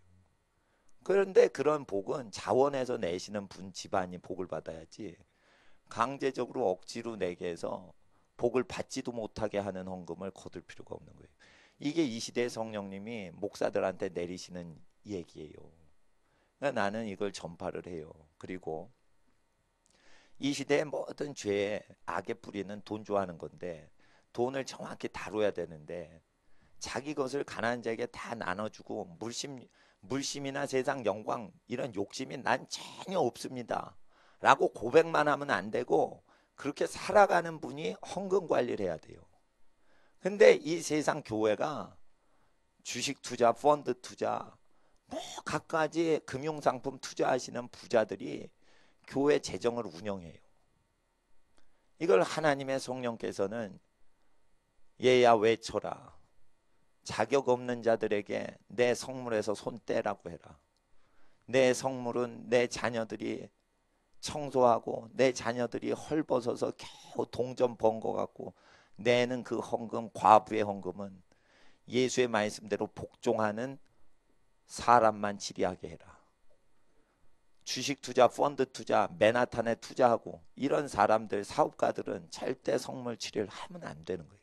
이게 하나님의 요즘 음성이에요. 목사들만 야단치지 않아요. 목사들만 야단치시는 게 아니야. 하나님 음성은 이 시대에 자본주의화 돼가는 교회의 모든 구조 자체, 대들보 구조 자체를 얘기해요. T 자체를 묻는 게 아니에요. 어떤 청년이 내가 식당 가서 밥을 사 먹으니까 그것을 나쁜 목사라고 했어. 성물 갖고 밥 사 먹는다. 내가 10,000원짜리 이상 먹었거든. 자 보세요. 그러면 내가 성경을 어겼냐? 잘 보세요. 구약. 성막을 관리하고 봉사하는 사람이 양의 두보라고 앞다리하고 좋은 거 먹으라고 돼 있죠. 그러면은 목사님이 목회하다가 아니 내가 뭐 돈 받지도 않고 그러는데 그리고 내가 재산을 가난한 자에게 다 나눠주고 내가 한두 끼 먹고 사는데 그 청년 사줄 때만 몇만 원짜리 사준 거예요. 계속. 그러니까 항상 목사가 사치한다 그러는데 맞아요. 저 먹는 건 사치예요. 왜냐하면 누굴 만나면 그때 내가 요기를 할 찬스야. 나 혼자는 요기를 안 해요. 집에서 방울토마토 따먹고 그렇게 살아요.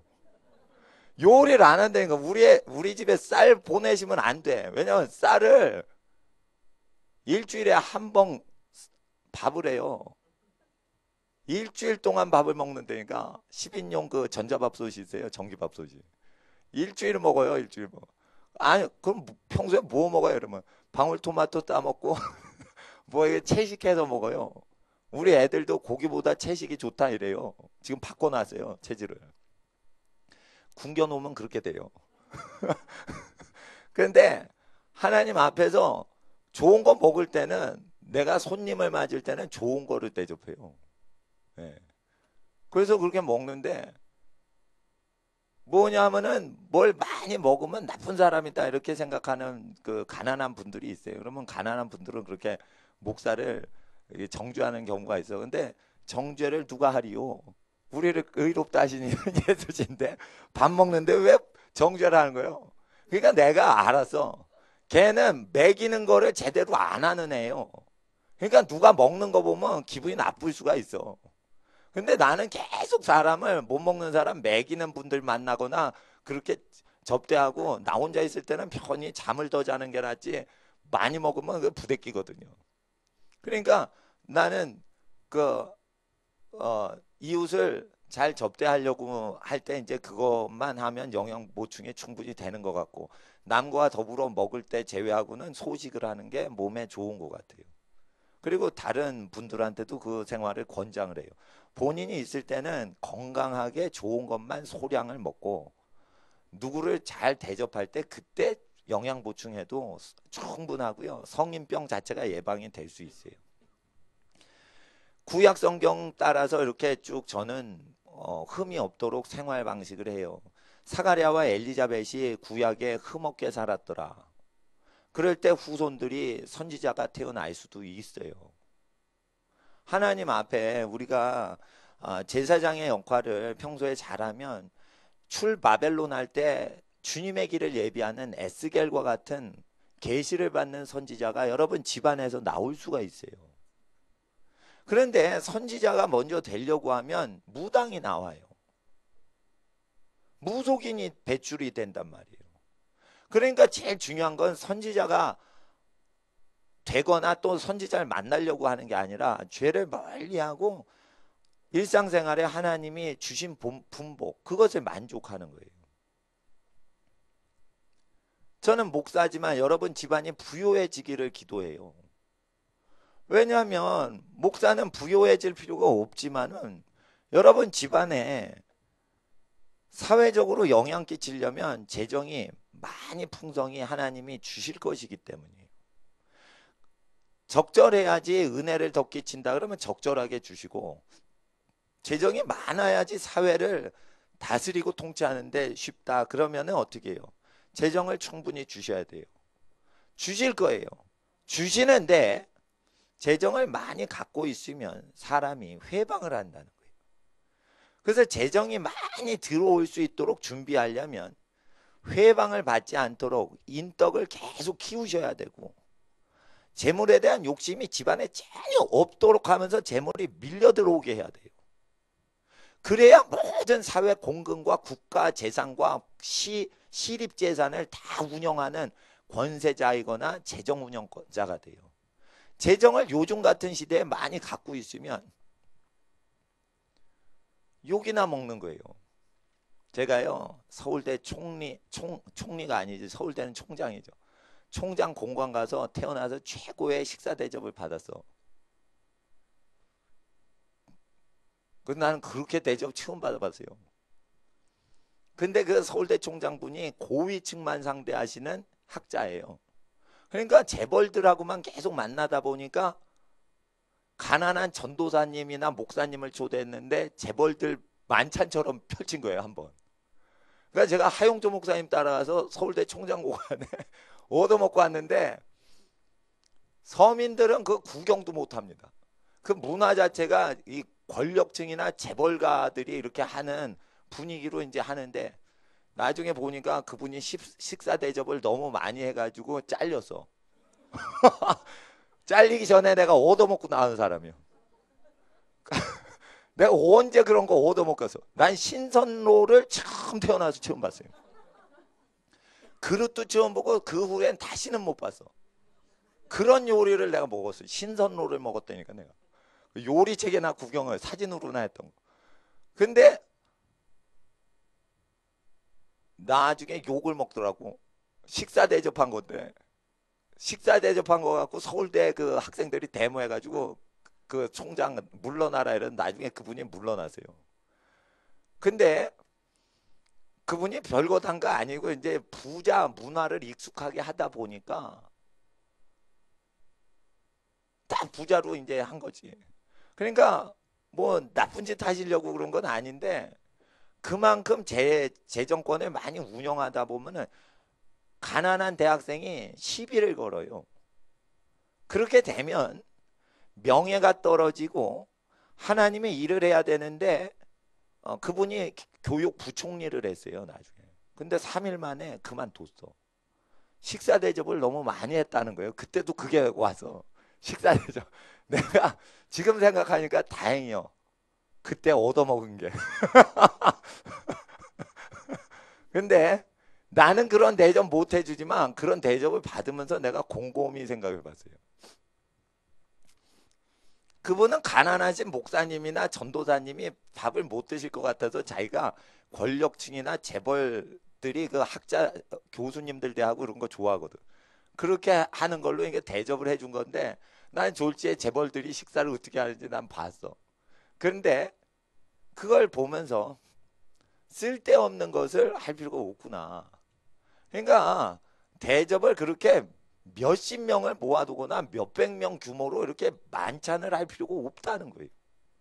배고픈 사람 한두 명 데려다가 많이 먹이면 되는 거지.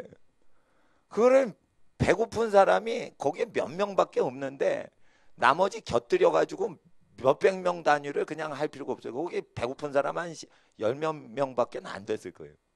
근데 막 90 몇 명을 더 붙여가지고 그렇게 하는 문화에 적셔 있어야 권력층하고 재벌가하고 학자들의 세계에 교류를 할 수 있단 말이에요.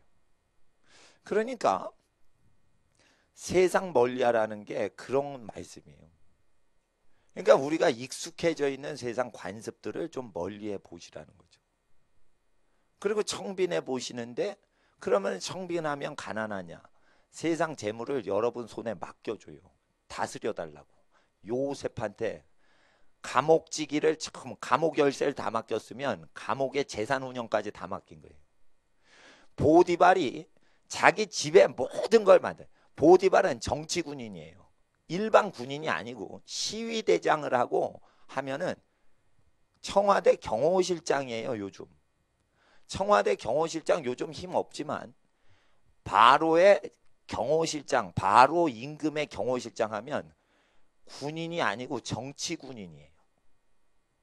이 사람이 자기 집을 다 맡겼으면 보디발은 무엇을 다 다스리는 거예요? 궁궐을 다 다스리는 거예요. 최고 권력자 집안을 다 요셉한테 맡겼어요. 요셉은 충성을 했어요. 그랬는데 어떻게 돼? 요셉은 충성을 했어요. 근데 보디발에 의해서 감옥 가죠? 근데 요셉이 가정에 충성을 했어요. 남의 집 가정에. 그랬는데 국가를 맡겨요. 하나님께서. 이 요셉의 인생이에요. 그러니까 작은 거 충성을 하니까 큰 거를 맡겨주세요. 큰 걸 하니까 아주 엄청난 걸 맡겨주세요. 하나님께서는 요셉의 무엇을 보셨을까? 예수님의 마음을 요셉 속에 부으신 거예요. 요셉은 은 20냥에 팔리죠. 예수님은 은 30냥에 팔려요. 똑같이 팔려갑니다. 죄 없이. 그래서 요셉의 마음에 하나님의 마음인 예수님의 마음을 넣으셨다는 거예요. 그래서 요셉처럼 되려면 예수님 닮아야지 요셉처럼 국갈치리한다는 거예요. 욕심이 없어야 돼요. 또 목사를 해도 예수님 닮아야 돼요. 시편 105편을 보세요.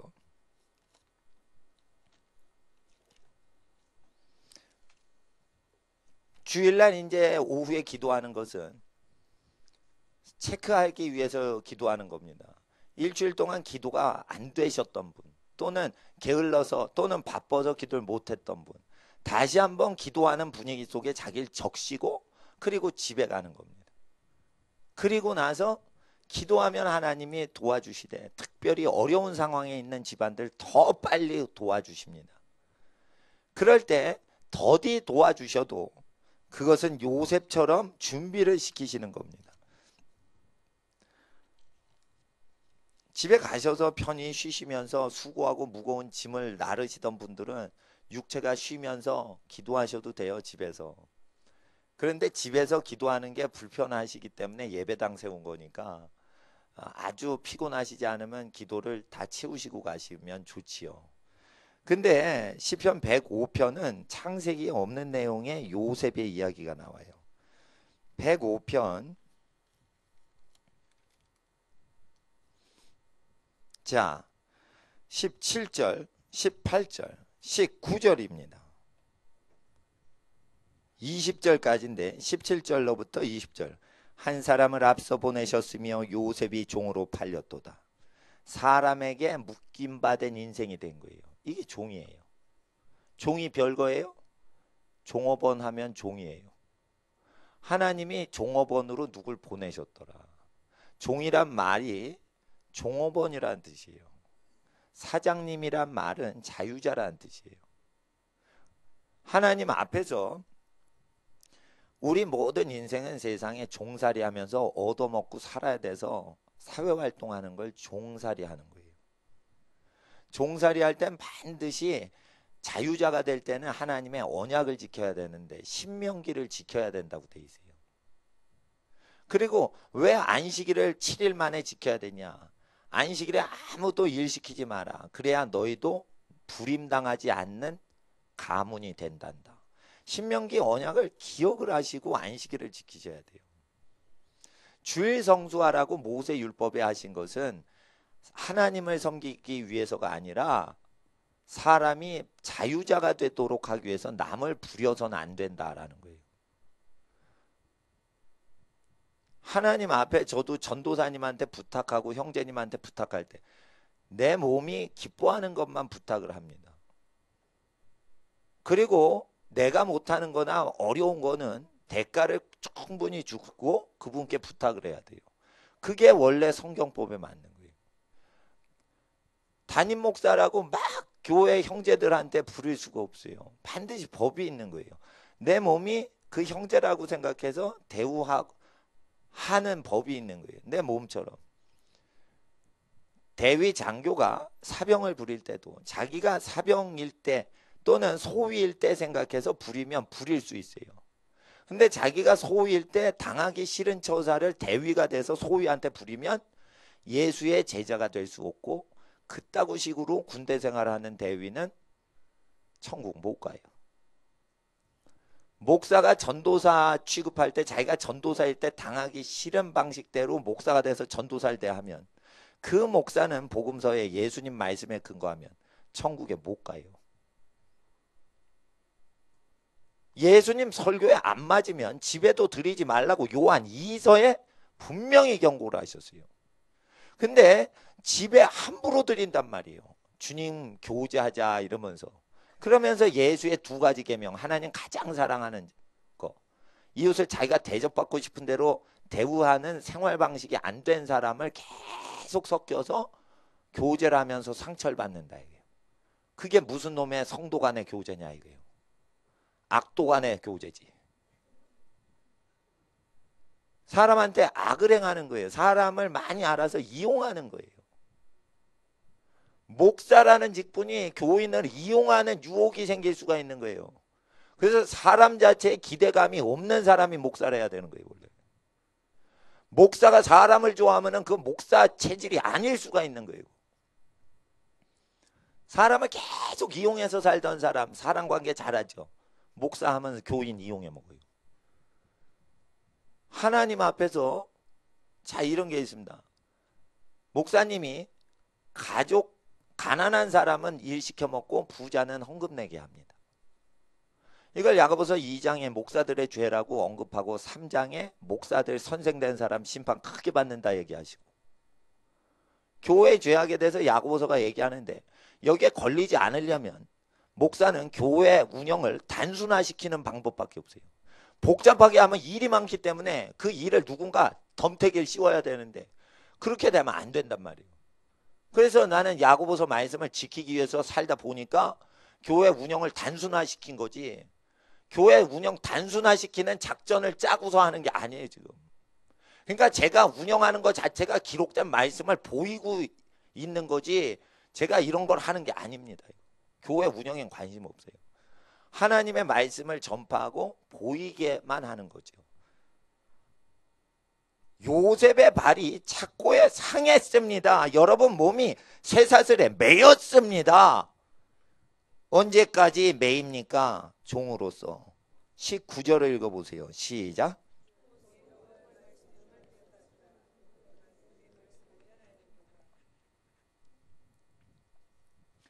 여호와의 말씀이 응할 때까지 사람에 묶여가지고 산다. 여호와의 말씀이 여러분을 단련하여 여호와의 말씀이 여러분을 때린다 이거예요. 딱 권투선수, 야구선수 뭐 이렇게 체력 트레이닝 하듯이 몸을 힘들게 한다 이거예요. 여러분의 몸을 여호와의 말씀이 단련하사 여호와의 말씀이 단련돼서 여호와의 말씀대로 사는데도 몸이 힘들지 않은 때까지 사람에게 묶여서 직장생활한다 이거예요. 사람 밑에 종살이하는 원칙에 대해서 요셉의 원리를 이 시간 성령님은 우리에게 가르쳐 주시는 겁니다. 인간 밑에 인간 있습니다. 거짓말쟁이들이 가르칩니다. 인간 밑에 인간 없고 인간 위에 인간 없다. 인간은 평등하다.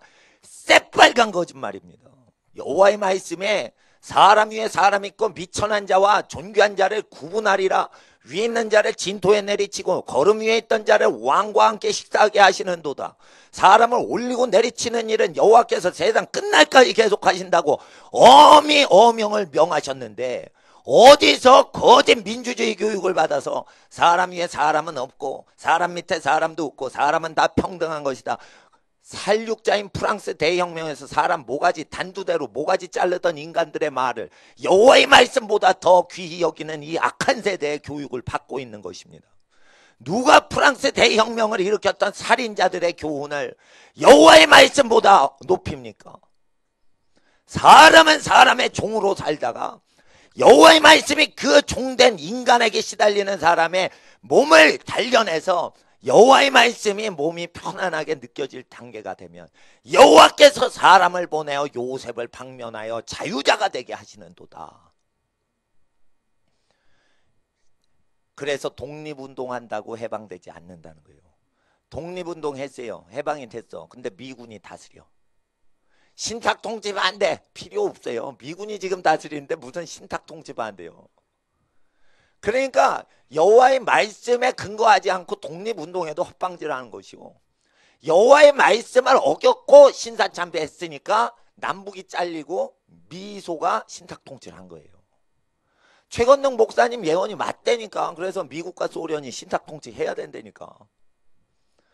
선지자가 평양성에서 예언한 게 더 맞다니까요. 근데 뭐 독립운동한다, 자주주권 수호한다. 제가 운동권에 80년대에 있었는데 다 뻥치는 소리였다는 걸 지금에는 압니다. 그때는 그게 애국하고 그게 나라 구하는 것 같고 뭐 그런 거 같죠. 주한미군 철수 뭐 반대한다 뭐. 예? 그러는데 그게 이 땅에 우리 민족의 죄악 때문에 이게 남북이 갈린 거거든요. 최건능 목사님 예언을 이 운동권 하는 데모하는 대학생들이 못 알아먹는 거예요. 왜? 사람 위에 사람 있는데 사람 위에 사람 있으면 그 잡아내리려고 그래요. 운동권 애들이. 그래서 교수님을 잡아 묶어가지고 삭발을 시키잖아. 누가 선생님을 제자가 삭발을 시킵니까? 이게 사람 위에 사람 없다. 교수도 삭발해라. 이따구 짓 하는 것들이에요. 이렇게 되면 그 부모를 욕되게 하는 집안이 됩니다. 하나님 앞에 교육이라는 미명하에 여호와의 말씀을 다 허물어 버리는 거예요. 사람 밑에 사람이 있습니다. 저는 기업을 위해서 자영업하는 거 좋습니다. 그러나 직장을 다닐 때 그것은 여호와의 말씀이 자기를 단련할 때까지는 사람 권위 밑에 충성을 하는 겁니다. 그리고 여호와의 말씀이 자기를 단련해서 구약 율법이 나한테 편안하고 신약 예수님의 말씀이 내 마음에 편안하여 내가 하나님 가장 사랑하고 이웃을 내 몸이 대접받고 싶은 대로만 대우하는 게 너무 편해지면 그때 자유자가 되는 거예요. 목사가 전도사하고 1대1로 있을 때 사례비를 비슷하게 받아야지 목사 마음이 편한 겁니다. 원래 내 마음이 어떠냐, 그리스도의 마음이 임하면 목사의 활동 비용이나 전도사의 활동 비용이 직무가 똑같다면, 나이도 똑같다면, 부양 가족도 똑같다면 똑같이 주는 게 목사의 마음이 편한 겁니다. 담임 목사. 근데 만약에 나이도 똑같고 부양 가족도 똑같고 다 그러는데 목사는 연봉이 몇 억 되고 여기는 월급이 100만 원, 200만 원, 60만 원 이렇게 된다면 그리스도의 마음이 아닌 거죠. 하나님 앞에 예수의 말씀을 그대로 믿는 자만 천국 가는데 굉장히 이게 어려운 겁니다. 그래서 옛날에 어느 그 고신측 교회 목사님이 자녀가 다 출가했어요. 돈 벌고. 그래서 노부부만 있어. 근데 부목사님이 자식이 많아요. 부양하는 어린 학생들이. 그럴 때 부목사님한테 생활비를 더 많이 주셨어요. 그 목사님은 착하신 분이에요. 그렇게 하는 게 늙은 목사님 마음이 편하신 거예요. 그런 분이 있는 교회는 복을 받아요. 교회가. 근데 예수의 말씀대로 이거 치리를 못하죠. 목사가. 왜 그래? 월급쟁이로 왔거든. 월급쟁이로 오면 그렇게 착한 목사님이 들어가도 자기 마음대로 못해요. 그래서 월급쟁이 하면 안 된다는 거예요. 목사가. 담임 목사는 절대. 부목사는 해도 돼. 근데 담임 목사가 월급쟁이로 해가지고 눈치 보고 그러면 안 돼요. 그리고 담임 목사님은 예수님한테 절대 복종해야 돼요. 근데 이게 어렵다는 거예요. 사람, 교인한테 맞추는 게 더 쉬워요. 예수님한테 절대 복종하는 게 어려워요. 그래서 에스겔 집안처럼 제사장 직분을 잘 하던 집에서 선지자가 나오게 돼 있지 예언 사역을 할 때 선지자가 나오질 않아요. 저 예언 많이 했습니다. 예언 많이 했습니다. 근데 안 해도 되는 예언을 했습니다. 좋은 예언이에요. 정확해요. 시험 봤어요. 그 둘째 아들에 대해서 이렇게 손을 얹어. 그러면 뭐라 막 나와. 그럼 부모가 놀래요. 이 아이의 성격이 그렇다는 거예요. 그런데 그 예언을 안 해도 아무 상관이 없는 거예요. 부모 공경하고 밥 잘 먹고 잘 크면 되는 건데 괜히 신령한 폼 잡고 뭐 얘기해. 그러면 인간의 영이 이 인간의 영을 감지하기 때문에 말을 하는 게 있어요. 그럼 맞아요. 한 90%는 맞아요 다. 그게 예언 은사예요. 근데 예언은 사람에게 덕을 세우는 거지 믿음 자체를 대신하려고 주신 게 아니에요.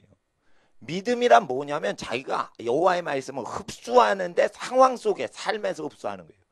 여러분이 직장 생활한다. 자녀들이 군대에서 사람 됐다. 전부 사람 밑에 종살이 하다가 사람 됐다는 겁니다. 여호와의 말씀이 여러분을 단련하고 그것이 단련되는 상황이 편안하게 된다면 그때 해방받을 준비를 하시는 겁니다. 경제적인 해방, 사회적인 해방, 정치적인 해방, 교육적인 해방. 학자가 학자에 쭉 가다가 나중에 어떻게 됩니까? 배우지 않은 것을 가르쳐봐라 이렇게 됩니다. 하버드 대학의 박사과정으로 서울대 1등 졸업한 4.0이 넘었어요. 서울대 1등 했던 학생인데 한 10년 전 얘기예요. 하버드 대학 가기 전에 저 만났어요. 그 집에 대해서 예언을 많이 해줘가지고 그 부모님이 교수님 집안인데 만난 거예요. 그래서 쭉 얘기를 했어요. 하나님께서 하버드 가면 교수가 가르쳐주지 않은 것을 발표해야지 교수의 마음을 사로잡게 하시는 여호와의 영이 너한테 있다 이랬어요. 배우지 않은 걸 쫙 말해서 하버드 박사과정 학생이 교수를 가리키는 수준으로 탁 튀어야지 교수가 뿅 간다는 거예요. 그건 성령 받아야 되는 거예요. 성령 받은 집안에.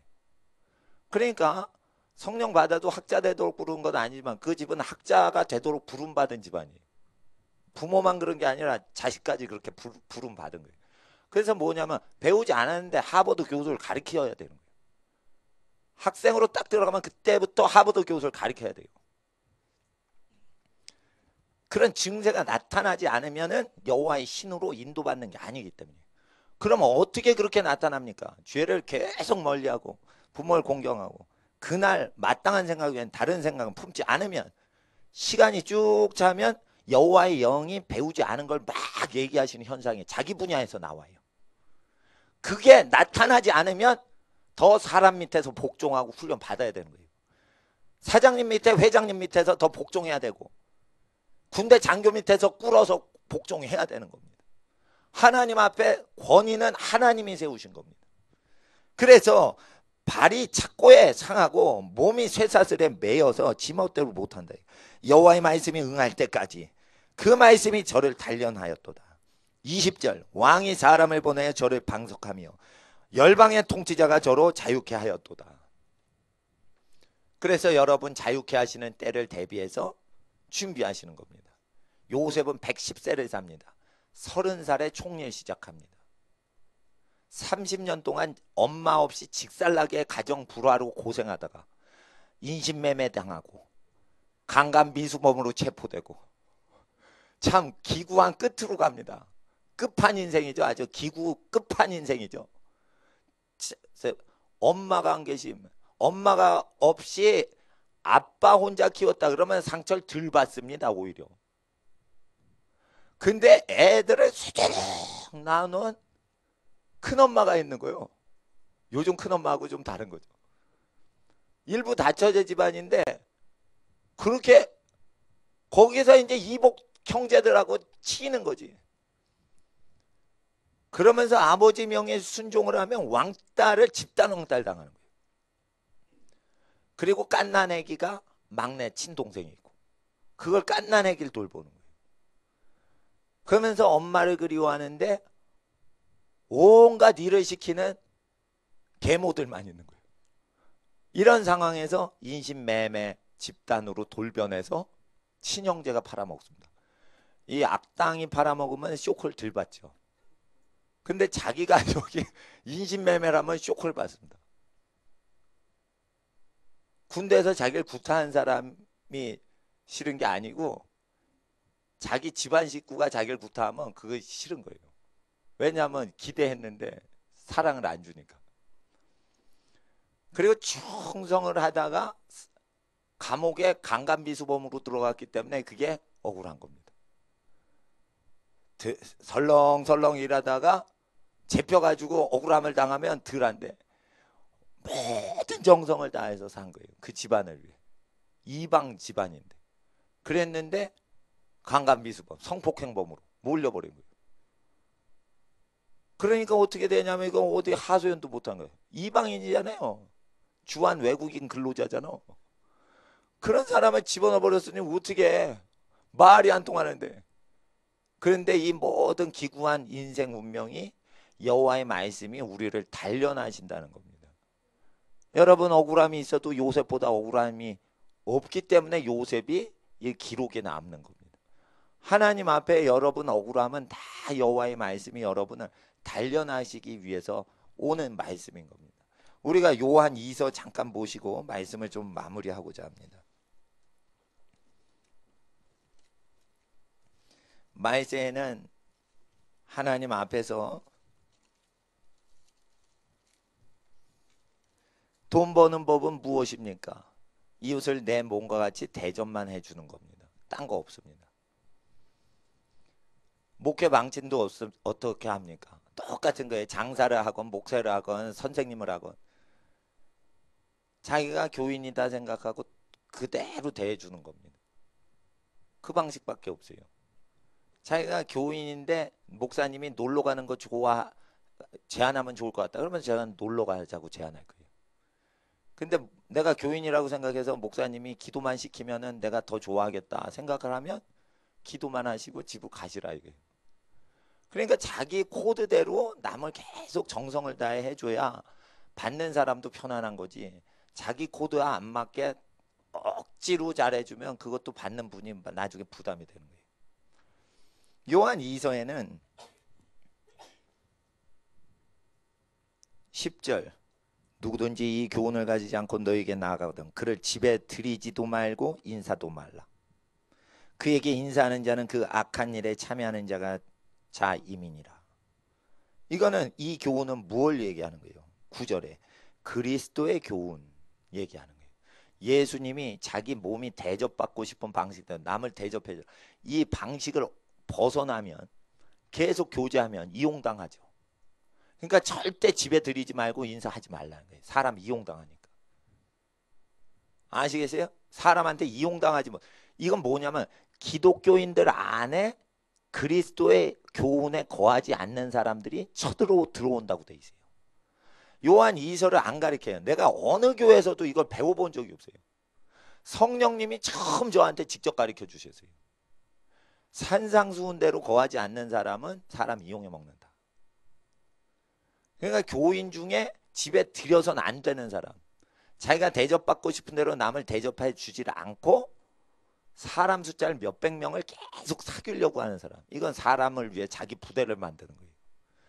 하나님은 절대 이 말씀에 지나는 사람은 믿지 말라고 그래요. 15절 보세요. 9절. 지나친다 이게. 그리스도의 교훈 안에 거하지 않는 자마다 하나님을 모시지 못하고 그리스도의 교훈 안에 거하는 이 사람이 아버지와 아들을 모시느니라. 누구든지 이 교훈을 가지지 않고 너에게 나아가거든 그를 집에 들이지도 말라. 그래서 그리스도의 말씀대로 그대로 어떻게 하면 영생을 얻으리까 할 때 하나님 사랑하고 이웃 사랑하거라 하고 얘기하신 예수님 설교를 벗어나서 구원론 가르치죠. 그게 나쁜 놈이에요. 우리는 하나님 가장 사랑할 수 없습니다. 이웃을 자기 몸처럼 사랑할 수 없습니다. 그냥 예수를 구주로 영접해서 구원받습니다. 이게 사기꾼들이요. 예수를 믿는다는 것은 예수의 설교를 믿는다는 뜻이에요. 그래서 예수께서 영생을 얻으려면 하나님 사랑 이웃 사랑하거라 하신 말씀 자체를 믿어야 영생을 얻는다고 믿고 있는 사람만 천당 가는 거예요. 그럴 때 자기를 의롭다 함을 보이기 위하여 이웃이 누구입니까? 잘난 척한다 이게요. 그럴 때 이웃은 나하고 친한 내 친구겠지 하고 예측해서 고의적으로 질문을 했을 때 예상과 전혀 다르게 모르는 사마리아인이 누구 잘해줬지? 모르는 사람. 이와 같이 모르는 사람이 네 앞에 있으면 그게 이웃이다. 관계를 떠나 누구든지 잘해주거라. 이렇게 해야 영생을 얻는다 하셨어요. 이와 같이 행하라. 그리하면 살리라. 영생을 살리라. 이렇게 설교를 하셨어요. 그러면은 영생을 얻는 게 친구 좋아해가지고 천국 갈 수가 없는 거예요. 나하고 친한 이웃 사람하고 친해가지고 천국 못 가는 거예요. 닥치는 대로 이름도 몰라요, 성도 몰라요. 자빠져서 거방 기절했어. 그럼 뭐냐면 인간관계를 초월해서 이웃을 잘해주라는 거예요. 이런 사람만 천국 간다고 가르치셨어요, 설교를. 이거를 믿는 크리스찬이 10%가 안 돼요. 그렇게 믿질 않으니까 교인끼리 자기 팔을 만드는 거예요. 그러니까 패거리가 생기는 거예요, 교회 안에. 그러니까 외로운 사람이 왕따 당하는 거예요, 교회에서. 난 외로운 사람이 교회에서 왕따 당하면 안 되게 해야 돼. 외롭지 않은 사람은 원래 외롭지 않거든. 신경 쓸 것도 없거든. 근데 외로운 사람이 왕따 당하게 교회 운영하면 안 되는 거예요. 가난한 사람이 힘들어지게 교회 운영하면 안 돼요. 부자 힘드시면 괜찮아요. 원래 부자니까 집에 가서 잘 쉬시겠지. 가난한 사람은 노가다를 뛰기 때문에 교회에서 일을 많이 시키면 안 돼요. 몸이 망가져요. 그럼 밥벌이를 못해. 그래서 노가다를 부리지 않는 거예요. 직장에 못 나가거든. 공장 다니는데 청소년이 고학을 해요. 야학을 하고. 몸이 아파요. 먹질 못해. 3일을 굶어요. 몸이 아프니까. 3일 후에 공장 나가죠. 3일 굶었기 때문에 독학생이 어떻게 일을 못해. 잘려. 이게 부모 일은 고학생의 지금 현실 상황. 하나님 앞에서 교회는 지금 깨어 있어야 돼요. 예수님 말씀에 거하지 않으면 여러분 집에 아무나 들이지 마세요. 왜? 말세에 이 말씀이 구원을, 집안에 구원을 주시기 때문에. 7절의 번역이 잘못됐어요. 미혹하는 자가 세상에 많이 나왔나니가 아니에요. 제가 원어 성경을 들고 나왔어요. 미혹하는 자가 안으로 들어왔나니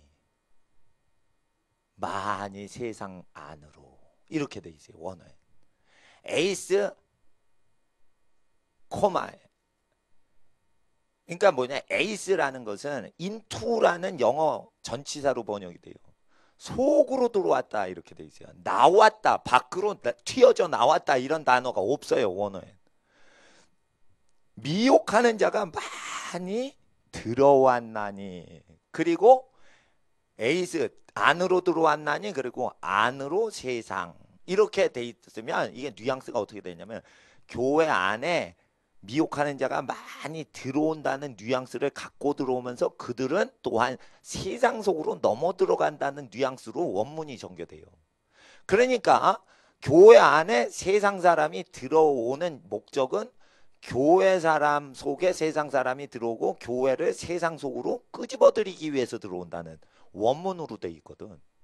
근데 미혹하는 자가 세상 속에 많이 등장했나니 이렇게 번역이 되면 원어랑 전혀 뉘앙스가 달라요. 원어는 미혹하는 자가 들어왔나니 이래요. 들어와서 얼로 또 들어가는 거예요. 에이스 인투 세상, 이래가지고 교회의 세속화와 더불어 교회의 세속화는 교회를 세상 속으로 끄집어들이기 위해서 미혹하는 것들이 교회 안에 들어오니까 예수님 교훈에 생활하지 않는 사람은 교제를 하면은 당한다, 이런 뜻이에요. 그래서 번역상의 문제까지도 제가 처리를 해서 원문의 의미를 전달하는 거예요. 원래 이렇게 가르쳐야지 교사하는 거예요. 교사하려면 헬라어 히브리어까지 다 해야 돼요. 그래서 아무나 그냥 가르치면 안 돼요. 번역 자체가 원래 뉘앙스를 살리면은 원래 예수님 뜻에 전부 접근시켜요. 원문 계시록이고 요한이서고 요한삼서고 전부 예수님의 복음서의 말씀에 접근시키고 결합시키는 역할만 해요. 모든 서신서가. 결국 이 서신서 없어도 예수 말씀으로 다 되는 건데 강조하고 싶으니까 또 붙여주신 거예요, 신약 성경을. 그래서 예수 안에 거하셔서 세상 말세에 여러분 집안에 세상을 다스리는 임금들이 나오고 세상에 하나님 말씀을 전파하는 예언자들이 나오고 세상의 죄를 다 청결히 하는 제사장들이 등장하는 사회에 구원의 처소가 되고 복의 근원 되는 집안 되시길 주의 이름으로 축원합니다. 이 시간 기도하겠습니다. 거룩하신 아버지 하나님, 오늘 하나님의 성령이 오시면 이 세상의 죄에 대해서 이야기하시고 의에 대하여 다가오는 심판이 어떤 것임을 알게 하시고 성령이 하시는 말씀을 귀 있는 자는 교회들은 들을지어다 말씀하셨습니다. 교회가 자본주의의 죄악으로 물들어가고 교회가 공산주의의 죄악으로 물들어갈 때 하나님의 아들 예수로 물들게 하시는 기록된 말씀을 우리 마음속에 새겨 싸우니 들은 말씀, 기록된 말씀, 살아 운동력이 있는 말씀으로 우리의 모든 일주일의 삶에 역사하여 주시옵소서.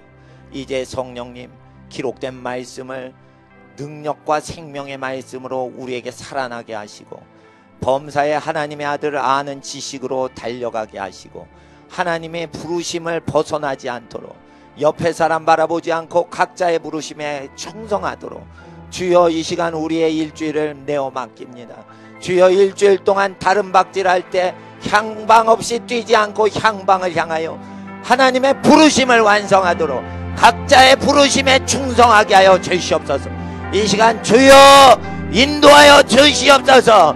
일주일을 주여 부르짖고 기도하겠습니다. 주여 주여 주여. 거룩하신 아버지 하나님, 일주일 동안 하나님의 영광이 땅에 충만하게 임하게 하옵소서. 위대하신 아버지 하나님, 우리 하나님이 경영하시는 하나님의 뜻이 땅에 다 이루어지게 하옵소서. 하나님의 뜻이 다 땅에 이루어지게 하옵소서. 하나님의 뜻이 땅에 다 이루어지게 하옵소서. 하나님의 뜻이 다 땅에 이루어지게 하옵소서.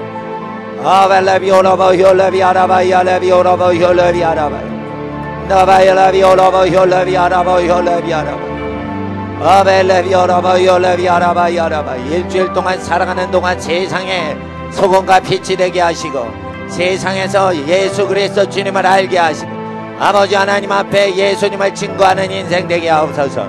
아버지 하나님 앞에 하나님을 가장 사랑하게 하시고 이웃을 자기가 대접받고 싶은 방식대로 대접하여 아버지 하나님께 영광을 돌리며 세상의 소금이여 빛으로 살아가도록 일주일의 모든 삶을 주장하여 주시옵소서. 의지합니다. 의탁합니다. 하나님을 의지합니다. 믿는 자에게 능력을 베푸시고 하나님을 소망하는 자에게 위로와 모든 희망을 더하시고 하나님을 사랑하는 자에게 모든 갈등과 고통과 외로움을 벗어나도록 아버지 하나님께서 완전한 의의 도성 가운데 거하게 하여 주시옵소서. 집안의 모든 문제들아 예수의 이름 앞에 산산이 무너져라. 모든 태산아 너희가 무엇이냐 예수님 앞에서 사라질지어다. 힘으로 안되고 능으로 안되는 모든 일들 성령으로 함께하여 주시옵소서. 힘으로 안되고 능으로도 안되는 것들은 예수님 앞에서 성령으로 다 인도받게 하시고 해결되게 하옵소서. 예수의 이름으로 악한 어둠의 영들은 다 모든 집안에서 물러가라. 집안의 악한 원수의 영들 다 물러가라. 집안의 모든 힘으로 안되고 능으로 안되는 것들 여호와의 영이신 성령으로 이루어질지어다. 아버지 하나님 일주일 살아가는 동안 쉬지 않고 기도하게 하옵소서. 일주일 살아가는 동안 쉬지 않고 기도하게 하옵소서. 성령으로 행하게 하옵소서. 성령으로 행하게 하옵소서. 거룩하신 아버지여 주의 나라 임하옵소서. 주의 나라 임하옵소서. 주의 나라 임하옵소서. 주의 나라 임하옵소서. 주의 나라 임하옵소서. 주의 나라 임하옵소서. 주의 나라 임하옵소서. 사벨레비오라바 요레비아라바야 아벨레비아라바 요레비아라바 요레비아라바. 하나님의 나라 임하소서. 아버지의 나라 임하소서. 아버지의 나라 임하소서. 아버지의 나라 임하소서. 아버지 오셔서 다스리소서. 아버지 오셔서 일주일 주장하여 주시옵소서. 아버지의 모든 집안 지켜주소서. 모든 가정 한 가정도 빠지지 않고 붙들어 주시고 인도하여 주시옵소서. 아버지 하나님의 나라 임하소서.